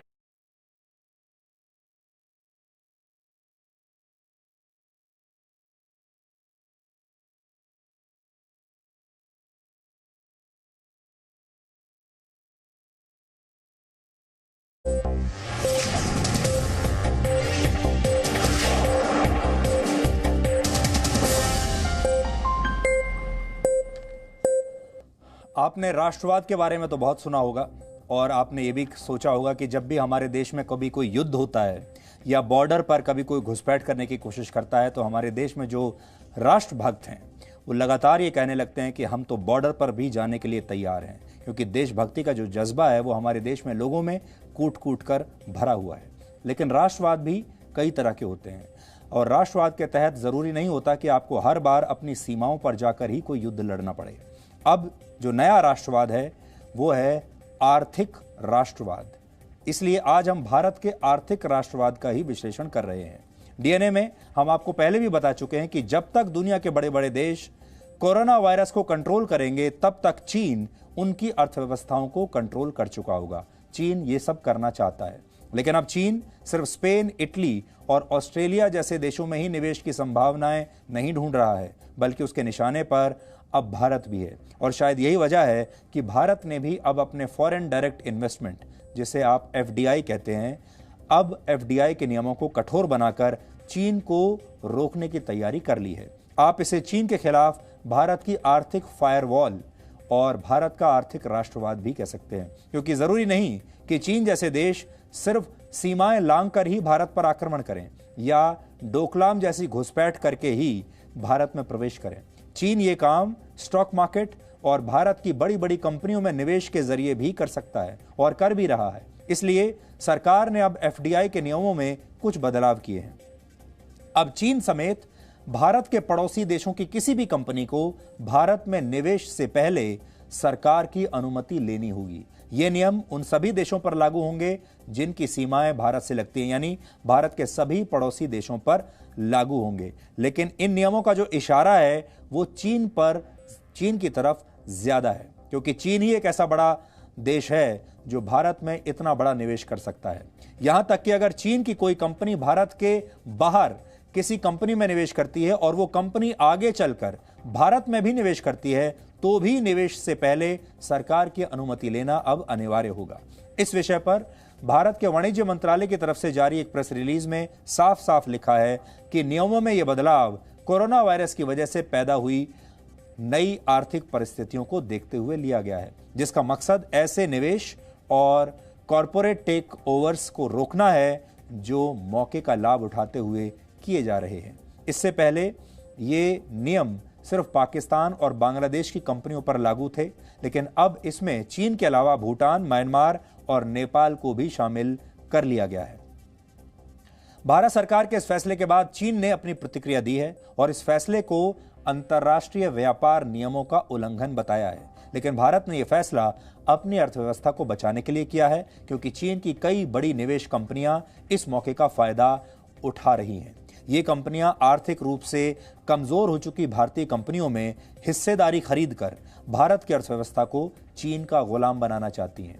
इससे पहले स्पेन, इटली, जापान और ऑस्ट्रेलिया जैसे देश भी चीन को रोकने के लिए अपने अपने देशों में एफडीआई के नियमों में ऐसे ही बदलाव कर चुके हैं।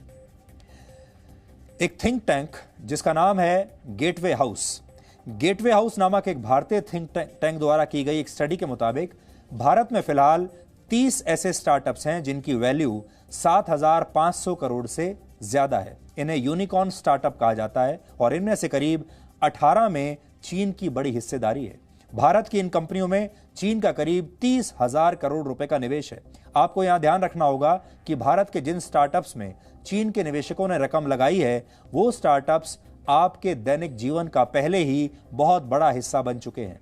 कहा जाता है कि अब किसी भी देश की अर्थव्यवस्था का भविष्य उस देश के स्टार्टअप्स ही तय करेंगे और इनमें भी वो कंपनियां सबसे महत्वपूर्ण होंगी जो टेक्नोलॉजी की मदद से अपना व्यापार करती हैं, यानी टेक कंपनियां। गेटवे हाउस के मुताबिक इस समय भारत में ऐसी 75 स्टार्टअप्स हैं जिनमें चीन का निवेश है और ये कंपनियां मुख्य रूप से e commerce, digital payment, media और सोशल मीडिया से जुड़ी सेवाएं दे रही हैं। इनमें जो कंपनियां शामिल हैं उनके नाम इस समय आपकी स्क्रीन पर हैं। बड़ी बड़ी कंपनियां हैं, इनके बारे में आपने पहले सुना भी होगा और आप इन कंपनियों को इस्तेमाल भी करते होंगे इनके प्रोडक्ट्स का। इन सब में चीन का निवेश है। वैसे तो भारत के कुल एफडीआई में चीन का हिस्सा 1% से भी कम है, लेकिन जिस तरह से चीन की कंपनियों ने दैनिक जीवन से जुड़ी कंपनियों में अपनी हिस्सेदारी बढ़ाई है, वो चिंता का विषय है। इसीलिए अब भारत ने चीन को रोकने के लिए अब अपनी कमर कस ली है। अब यह पूरी तरह साफ हो चुका है कि चीन दुनिया की कमजोर अर्थव्यवस्था का पूरा फायदा उठाना चाहता है। इसके लिए चीन ने एक और योजना पर काम शुरू किया है। कुछ अंतर्राष्ट्रीय रिपोर्ट्स के मुताबिक चीन अपनी 2 सबसे बड़ी ब्रोकरेज कंपनियों का विलय करना चाहता है। इन कंपनियों के नाम है CITIC सिक्योरिटीज और CSC फाइनेंशियल।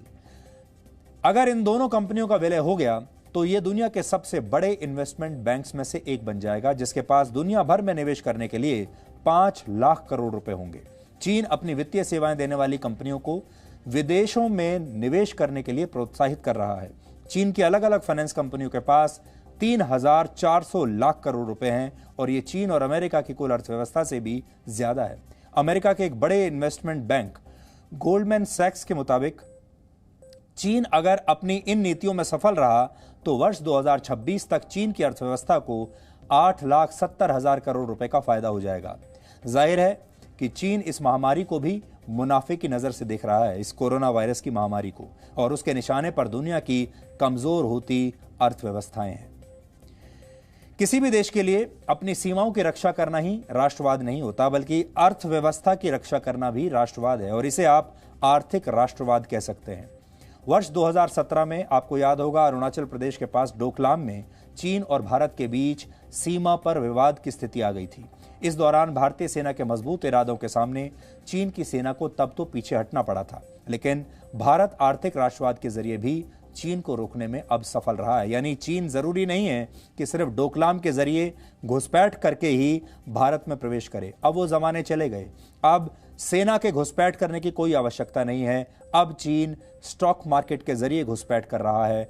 अब चीन हमारे बाजारों में घुसपैठ कर रहा है। अब चीन आपके और हमारे जीवन में सुबह से लेकर शाम तक हम जो वस्तुएं इस्तेमाल करते हैं उनके जरिए हमारे जीवन में घुसपैठ कर रहा है। और अगर आप अपने ऊपर एक सर्वे करेंगे तो आप पाएंगे कि सुबह से लेकर रात तक आप जो चीजें भी इस्तेमाल कर रहे हैं, चाहे वो टेक्नोलॉजी से जुड़ी चीजें हों और चाहे आपके रोजमर्रा के सामान की चीजें हों, उनमें से बहुत बड़ा हिस्सा अब चीनी कंपनियों का है। यानी आपके जीवन में चीन पहले ही काफी हद तक घुसपैठ कर चुका है। अब चीन चाहता यह है आप उसकी वस्तुएं बाजार से खरीद रहे हैं, ये तो उसका काम पूरा हो गया। अब वो चाहता है कि आपकी तनख्वाहें भी चीन से ही आएं। अब आपको इसके 3 उदाहरण हम देना चाहते हैं। पहला उदाहरण चीन के बेल्ट एंड रोड इनिशिएटिव का है।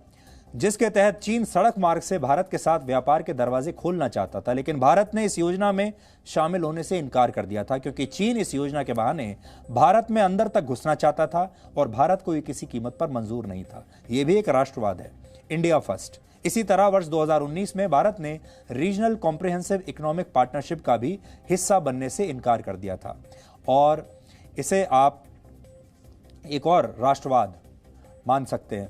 भारत का मानना था कि अगर यह डील हो जाती है तो इससे सबसे ज्यादा फायदा चीन को होगा और भारत के बाजार चीन से आने वाले सामान से भर जाएंगे और इससे स्थानीय व्यापारियों को बहुत नुकसान होगा। इसके बाद अब भारत ने अपनी एफडीआई नीतियों में बदलाव करके एक बार फिर से चीन को यह समझा दिया है कि भारत के लिए व्यापार से बढ़कर अपने लोगों के हितों की रक्षा करना है। भारत जानता है कि घुसपैठ सिर्फ बॉर्डर के रास्ते नहीं होती, बल्कि व्यापार के रास्ते भी हो सकती है। स्टॉक मार्केट में होने वाली खरीद फरोख्त भी घुसपैठ का जरिया बन सकती है। लेकिन अब आर्थिक राष्ट्रवाद के दम पर भारत ने खुद को सुरक्षित करने की तैयारियां शुरू कर दी हैं। ये एक ऐसी चीज है जिसके बारे में आप सबको जानकारी होनी चाहिए, क्योंकि अब ये एक नई तरह की घुसपैठ है। और अब आपने ये भी देख लिया होगा कि अब सेनाओं का जो डेफिनेशन है, सेनाओं को जो हम पहले समझते थे कि किसी देश की सुरक्षा के लिए आपको सिर्फ हथियारों वाली सेनाएं चाहिए, अब वो कॉन्सेप्ट भी बदल रहा है।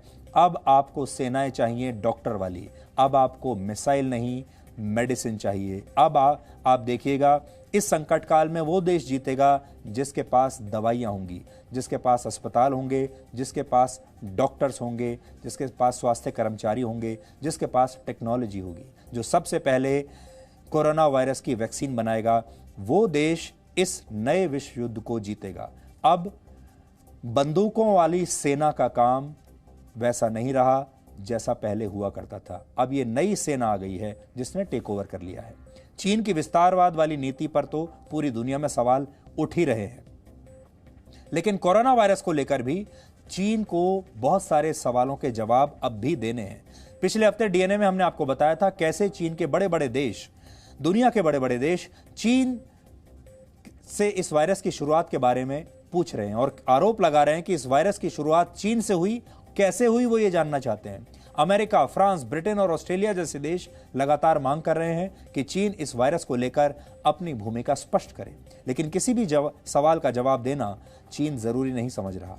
चीन बार बार इस बात से इनकार कर रहा है कि यह वायरस उसकी गलतियों की वजह से पूरी दुनिया में फैला है या फिर इस वायरस को वुहान की लैब में बनाया गया है।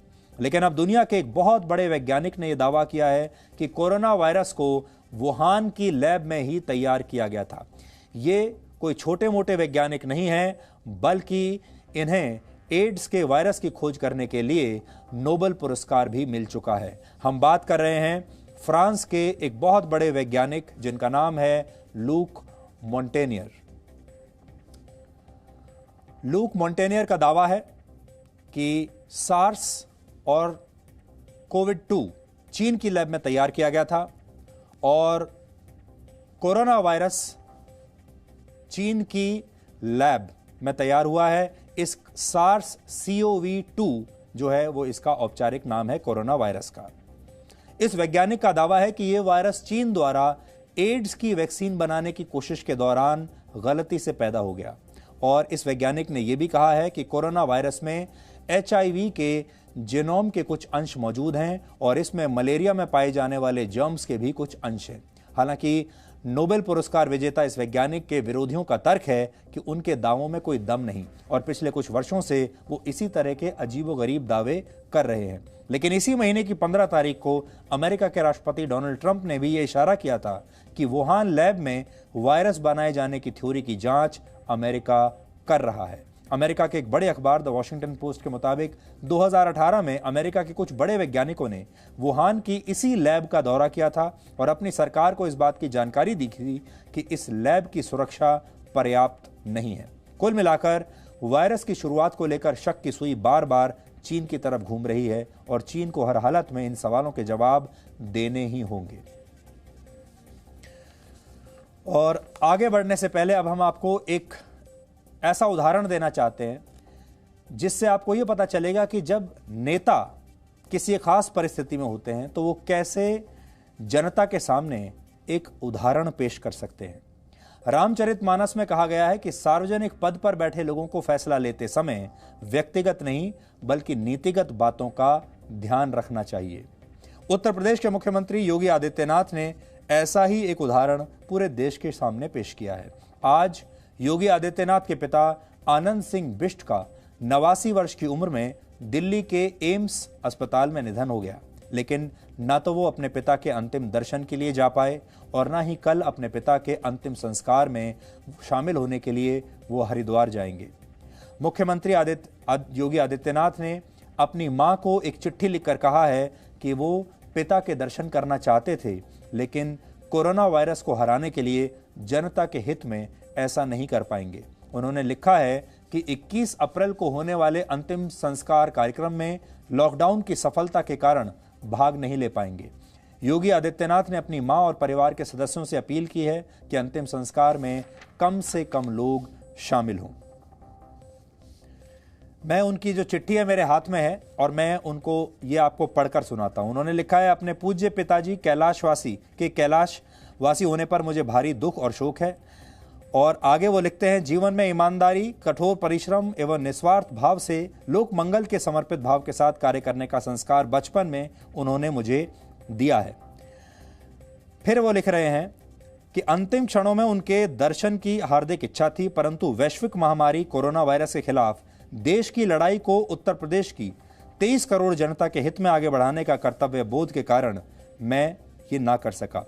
कल 21 अप्रैल को अंतिम संस्कार के कार्यक्रम में लॉकडाउन की सफलता तथा महामारी कोरोना को परास्त करने की रणनीति के कारण भाग नहीं ले पा रहा हूं।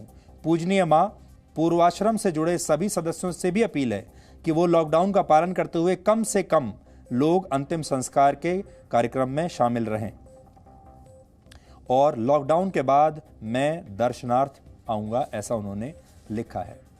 पिता की मृत्यु हो गई, लेकिन पुत्र का कहना है कि वो अपनी ड्यूटी छोड़कर नहीं आ सकता। सत्ता या राजनीति से जुड़ा कोई और नेता होता तो शायद इसी लॉकडाउन के दौरान खुद अपने नियम तय कर लेता और रोकने वाला भी कोई नहीं था, क्योंकि मौका ऐसा है जब कोई सवाल भी नहीं कर पाएगा। पिता की मृत्यु हो गई, सवाल कौन करेगा? बड़े रसूख वाला कोई और बेटा होता तो शायद पिता के अंतिम संस्कार को एक बहुत बड़े आयोजन में तब्दील कर देता। सीधा प्रसारण टेलीविजन पर किया जाता, सोशल मीडिया पर किया जाता, हजारों लोगों को इकट्ठा किया जाता, इसे एक बहुत बड़ा कार्यक्रम बना दिया जाता। लेकिन योगी आदित्यनाथ ने यहां पुत्र धर्म को महत्व नहीं दिया। उन्होंने मुख्यमंत्री होने के नाते अपने राज धर्म को महत्व दिया है। आज योगी आदित्यनाथ से उन लोगों को सीखना चाहिए जिन्होंने रस्म रिवाज के नाम पर लॉकडाउन के नियमों को बड़ी बेशर्मी से हर बार जब भी मौका मिला है तो तोड़ा है। सत्ता का दुरुपयोग करके, अपने रसूख का इस्तेमाल करके बहुत सारे लोग चाहते तो ये सब काम कर सकते थे। आपको याद होगा, पिछले कुछ दिनों पहले कर्नाटक के विधायक एम जयराम ने लॉकडाउन के नियमों का उल्लंघन करते हुए अपने जन्मदिन का जश्न को जोर शोर से मनाया था। उनके बुलाने पर बड़ी संख्या में लोग पहुंचे और सब ने मिलकर सोशल डिस्टेंसिंग और लॉकडाउन का मजाक बना दिया था। इसी तरह कर्नाटक के पूर्व मुख्यमंत्री HD कुमारस्वामी के बेटे की शादी में भी लॉकडाउन के नियमों की ऐसे ही धज्जियां उड़ा दी गई थी। शादी की रस्म को सामाजिक सुरक्षा के नियमों से ज्यादा महत्व दिया गया। समाज के ऐसे ताकतवर लोगों को लगता है कि वो अपने पैसे, अपने पावर और अपनी पहुंच से खुद के लिए, अपने लिए अलग कायदे और कानून बना सकते हैं। लेकिन मुख्यमंत्री योगी आदित्यनाथ ने ऐसे लोगों को ये बताया है कि ऊंचे लोग वो होते हैं जो देश हित में, देश के लोगों की भलाई के लिए कानून को सबसे ऊपर रखते हैं, अपने से भी, अपनी महत्वाकांक्षाओं से, अपने परिवार से ऊपर रखते हैं। समय की कमी की वजह से आज हम आपको सोशल मीडिया के दुष्प्रभावों पर अपना विश्लेषण नहीं दिखा पा रहे हैं। जो हमने आपको शुरू में आपसे वादा किया था कि एक ऐसा लड़का था जो टिकटॉक पर अपने वीडियोस को लाइक नहीं मिलने की वजह से उसने आत्महत्या कर ली। इस पूरे विषय पर हम आपके साथ चर्चा करना चाहते थे, लेकिन आज समय नहीं बचा, इसलिए अब हम ये चर्चा आपके साथ और ये रिपोर्ट आपको कल दिखाएंगे। और अब आखिर में आज का सवाल, आज आपको यह बताना है कि मशहूर उपन्यास ड्रैकुला के लेखक कौन थे। आप इस पर रिसर्च कीजिए और ब्रेक के बाद हम आपको इस सवाल का सही जवाब बताएंगे।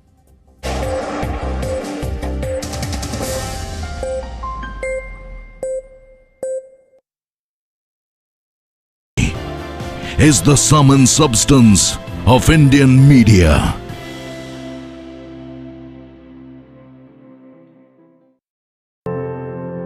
ये मेरा देश है, ये मेरे लोग हैं, ये हमारी लड़ाई है, ये हमारी जिम्मेदारी है। इसे ऐसे कैसे छोड़ दूं? क्योंकि जब आप मुस्कुराते हैं तो मैं मुस्कुराता हूं। जब आपका दिन अच्छा गुजरता है तो मैं भी सुकून से सोता हूं। नमस्कार, मैं हूं सुधीर चौधरी और डीएनए में आपका स्वागत है। ये मेरा देश है, ये मेरे लोग हैं। A revolutionary newsman, a no-holds-barred journalist, ये फ्रंट लाइन है और आपको दिखाएं सीरिया में जो युद्ध चल रहा है इस वक्त। a decisive editor-in-chief, हमारे देश के राजनीतिक दल मीडिया से तो पूरी निष्पक्षता की उम्मीद करते हैं, लेकिन वो खुद कभी भी निष्पक्ष नहीं होते। he battles the war zones. ये लैंड माइंस की तरह एक्ट करते हैं। ये बैरल है 70 डिग्रीज तक ऊपर चली जाती है। He interviews the Prime Minister. आपने कई बार ये भी कहा कि आप ये चाहते हैं कि विधानसभा और लोकसभा चुनाव एक साथ हो।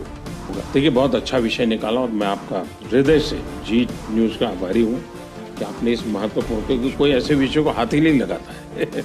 आपने कम से कम इस बात को स्पर्श किया। And reaches the world every night at 9. नमस्कार, मैं हूं सुधीर चौधरी और डीएनए में आपका स्वागत है। Sudhir Chaudhary is the take and the talk of global news reportage.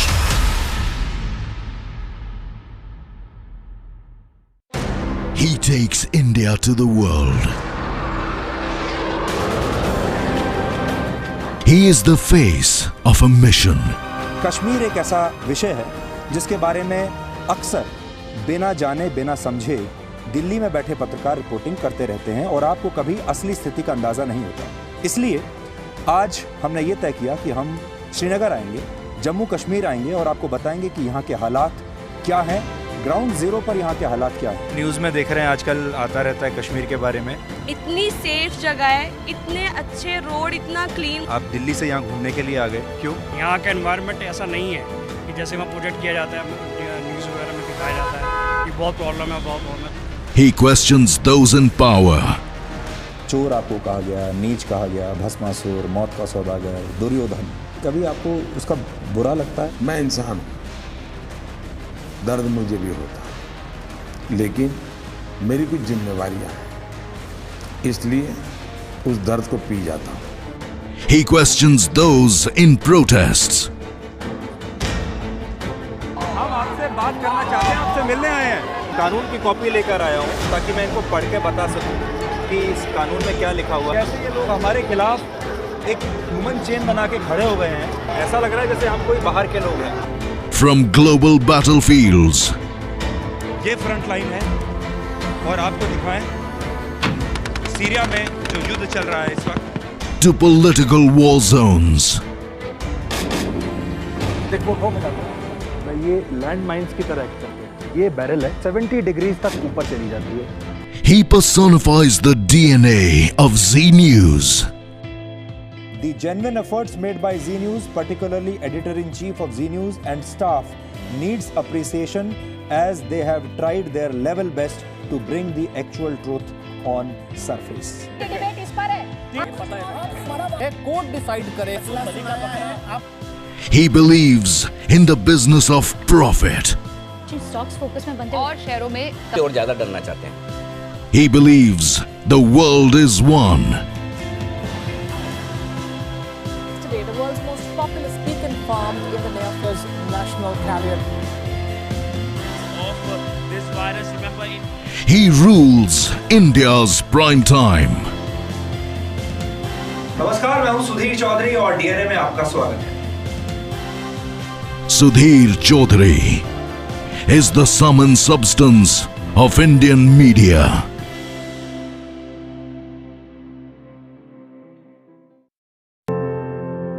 ये मेरा देश है, ये मेरे लोग हैं, ये हमारी लड़ाई है, ये हमारी जिम्मेदारी है। इसे ऐसे कैसे छोड़ दूं? क्योंकि जब आप मुस्कुराते हैं तो मैं मुस्कुराता हूं। जब आपका दिन अच्छा गुजरता है तो मैं भी सुकून से सोता हूँ। नमस्कार, मैं हूँ सुधीर चौधरी और डीएनए में आपका स्वागत है। ये मेरा देश है, ये मेरे लोग हैं। A revolutionary newsman.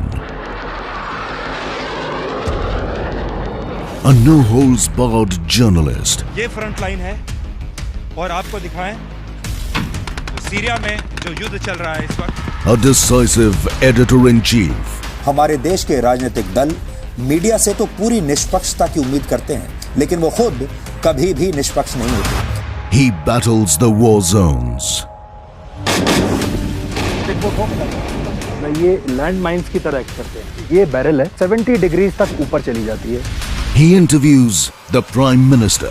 आपने कई बार ये भी कहा कि आप ये चाहते हैं कि विधानसभा और लोकसभा चुनाव एक साथ हो।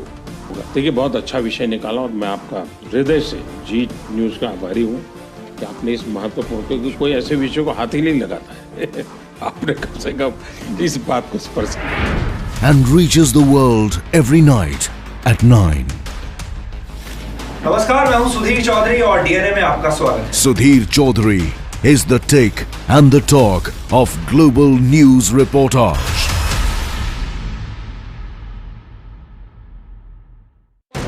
He takes India to the world.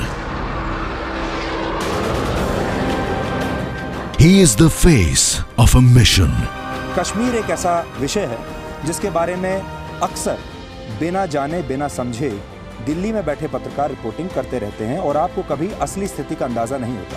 इसलिए आज हमने ये तय किया कि हम श्रीनगर आएंगे, जम्मू कश्मीर आएंगे और आपको बताएंगे कि यहाँ के हालात क्या हैं, ग्राउंड जीरो पर यहाँ के हालात क्या हैं। न्यूज़ में देख रहे हैं आजकल आता रहता है कश्मीर के बारे में। इतनी सेफ जगह है, इतने अच्छे रोड, इतना क्लीन। आप दिल्ली से यहाँ घूमने के लिए आ गए, क्यों? यहाँ का एनवायरनमेंट ऐसा नहीं है कि जैसे वहाँ प्रोजेक्ट किया जाता है, न्यूज़ वगैरह में दिखाया जाता है कि बहुत प्रॉब्लम है, बहुत प्रॉब्लम है। He questions those in power. चोर आपको कहा गया, नीच कहा गया, भस्मासुर, मौत का सौदागर, दुर्योधन, कभी आपको उसका बुरा लगता है? मैं इंसान हूँ, दर्द मुझे भी होता है, लेकिन मेरी कुछ जिम्मेवारियां हैं, इसलिए उस दर्द को पी जाता हूँ। He questions those in protests. हम आपसे बात करना चाहते हैं, आपसे मिलने आए हैं। कानून की कॉपी लेकर आया हूँ ताकि मैं इनको पढ़ के बता सकूँ कि इस कानून में क्या लिखा हुआ है। कैसे ये लोग हमारे खिलाफ एक ह्यूमन चेन बना के खड़े हो गए हैं, ऐसा लग रहा है जैसे हम कोई बाहर के लोग हैं। From global battlefields. ये फ्रंट लाइन है और आपको दिखाएं सीरिया में जो युद्ध चल रहा है इस वक्त। To political war zones. ये लैंड माइंस की तरह एक्ट करते हैं। ये बैरल है 70 डिग्रीज तक ऊपर चली जाती है। He personifies the DNA of Z News. The genuine efforts made by Z News, particularly editor-in-chief of Z News and staff, needs appreciation as they have tried their level best to bring the actual truth on surface. Debate इस पर है। एक court decide करे। He believes in the business of profit. Stocks focus में बनते और शेयरों में और ज्यादा डरना चाहते हैं। He believes the world is one. Today, the world's most populous beacon farmed in the Neophthys National Carrier. Of this virus, remember in He rules India's prime time. नमस्कार, मैं हूं सुधीर चौधरी और डीएनए में आपका स्वागत है। Sudhir Chaudhary is the sum and substance of Indian media.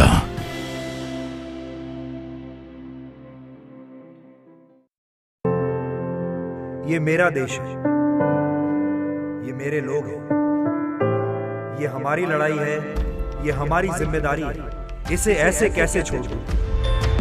क्योंकि जब आप मुस्कुराते हैं तो मैं मुस्कुराता हूं। जब आपका दिन अच्छा गुजरता है तो मैं भी सुकून से सोता हूं। नमस्कार, मैं हूं सुधीर चौधरी और डीएनए में आपका स्वागत है। ये मेरा देश है, ये मेरे लोग हैं। A revolutionary newsman.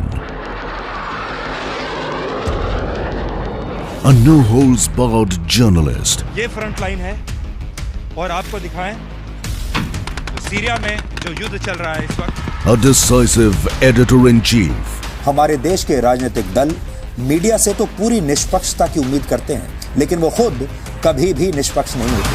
He battles the war zones. ये लैंड माइंस की तरह एक्ट करते हैं। ये बैरल है 70 डिग्रीज तक ऊपर चली जाती है। He interviews the Prime Minister. आपने कई बार ये भी कहा कि आप ये चाहते हैं कि विधानसभा और लोकसभा चुनाव एक साथ हो। देखिए, बहुत अच्छा विषय निकाला और मैं आपका हृदय से जी न्यूज़ का आभारी हूँ कि आपने इस महत्वपूर्ण, क्योंकि कोई ऐसे विषय को हाथ ही नहीं लगाता है आपने कम से कम इस बात को स्पर्श किया। And reaches the world every night at 9. नमस्कार, मैं हूं सुधीर चौधरी और डीएनए में आपका स्वागत है। Sudhir Chaudhary is the take and the talk of global news reportage.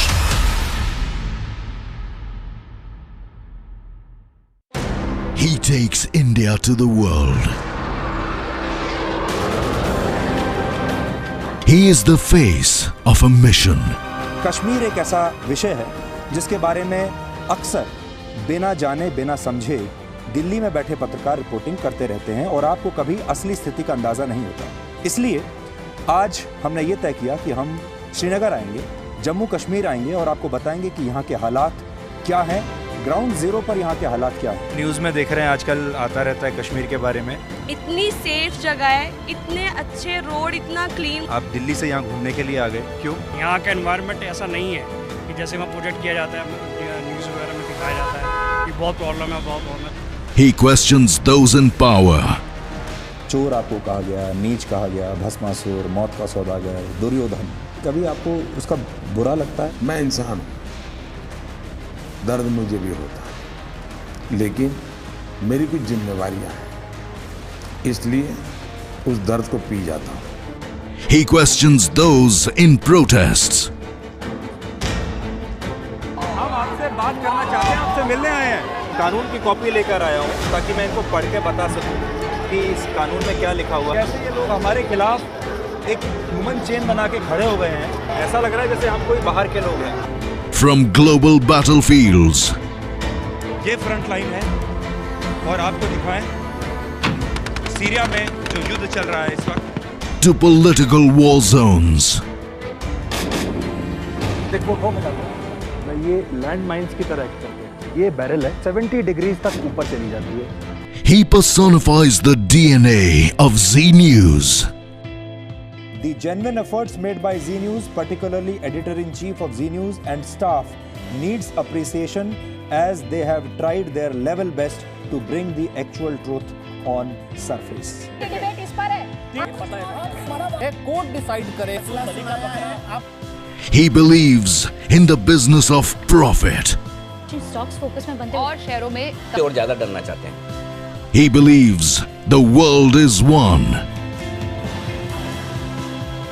Today, the world's most populous beacon farmed in the Neophis National Carrier. Of this virus, remember in He rules India's prime time. नमस्कार, मैं हूं सुधीर चौधरी और DNA में आपका स्वागत है। Sudhir Chaudhary is the sum and substance of Indian media.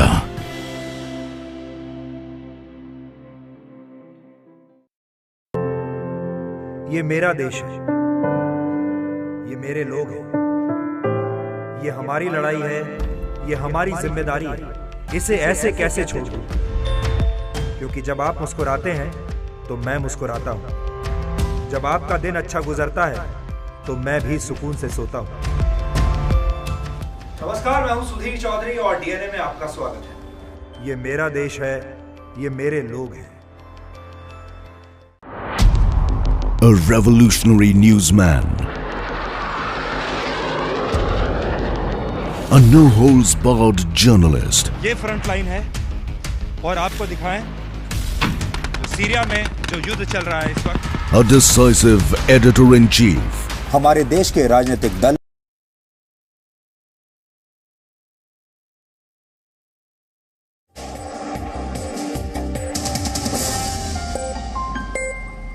और अब आखिर में देखते हैं कि आज के इतिहास में क्या लिखा है। वर्ष 1926 में आज ही के दिन वार्नर ब्रदर्स और वेस्टर्न इलेक्ट्रिक ने वाइटाफोन नाम की तकनीक दुनिया के सामने रखी थी। इस तकनीक के जरिए साइलेंट फिल्म्स में आवाज का प्रयोग संभव हो पाया था, ध्वनि का प्रयोग संभव हो पाया था। उस दौर में साउंड ट्रैक को सीधे फिल्म्स पर रिकॉर्ड नहीं किया जा सकता था। तब इस तकनीक के जरिए साउंड ट्रैक को अलग से रिकॉर्ड करके फिल्म के प्रोजेक्शन के दौरान वीडियो के साथ ही प्ले किया जाता था। ऐसी साउंड फिल्म्स जिनमें सिंक्रोनाइज्ड डायलॉग्स का इस्तेमाल हुआ उन्हें टॉकिंग पिक्चर्स या टॉकीज भी कहा जाता था। मशहूर उपन्यास ड्रैकुला की रचना करने वाले लेखक ब्रैम स्टोकर का निधन आज ही के दिन वर्ष 1912 में हुआ था। ड्रैकुला नाम के इस डरावने काल्पनिक किरदार पर कई फिल्में भी बन चुकी हैं और खास बात यह है कि प्रकाशन से पहले तक ब्रैम स्टोकर ने अपने नॉवल का नाम द अनडेड रखा था और ऐन मौके पर यह नाम बदल दिया गया और यह नाम बाद में सुपरहिट हो गया। आज ही के दिन वर्ष 1889 में दुनिया के सबसे बड़े तानाशाहों में से एक अडोल्फ हिटलर का जन्म ऑस्ट्रिया में हुआ था। हिटलर को इतिहास के सबसे क्रूर शासकों में गिना जाता है। हिटलर वर्ष 1933 में जर्मनी का चांसलर बना था और सत्ता में आने के बाद हिटलर ने लगभग 60 लाख यहूदियों का नरसंहार करवाया था। सेकेंड वर्ल्ड वॉर की शुरुआत के लिए भी हिटलर को ही जिम्मेदार ठहराया जाता है। सेकेंड वर्ल्ड वॉर में जर्मनी की हार तय हो जाने के बाद 30 अप्रैल 1945 को हिटलर ने आत्महत्या कर ली थी और उसके बाद एक सप्ताह बाद जर्मनी ने 8 मई 1945 को आत्मसमर्पण किया था। और फ्रांस के फिजिशियन फिलिप पाइनल का जन्म आज ही के दिन वर्ष 1745 में हुआ था। मेंटल डिसऑर्डर कितनी तरह के होते हैं और उनका इलाज किस तरह होगा, इसकी जानकारी फिलिप पाइनल ने ही दुनिया को दी थी। वर्ष 1809 में उन्होंने स्किज़ोफ्रेनिया नामक मानसिक बीमारी के बारे में भी दुनिया को पहली बार बताया था। तो डीएनए में आज इतना ही। अब आपसे हमारी मुलाकात होगी कल रात 9 बजे। तब तक आप खुश रहिए, सुरक्षित रहिए, स्वस्थ रहिए। और हम विश्वासघात को हमेशा बहुत हल्के में लेते हैं, लेकिन किसी के साथ विश्वासघात करना दुनिया का सबसे बड़ा नैतिक अपराध है। नमस्कार।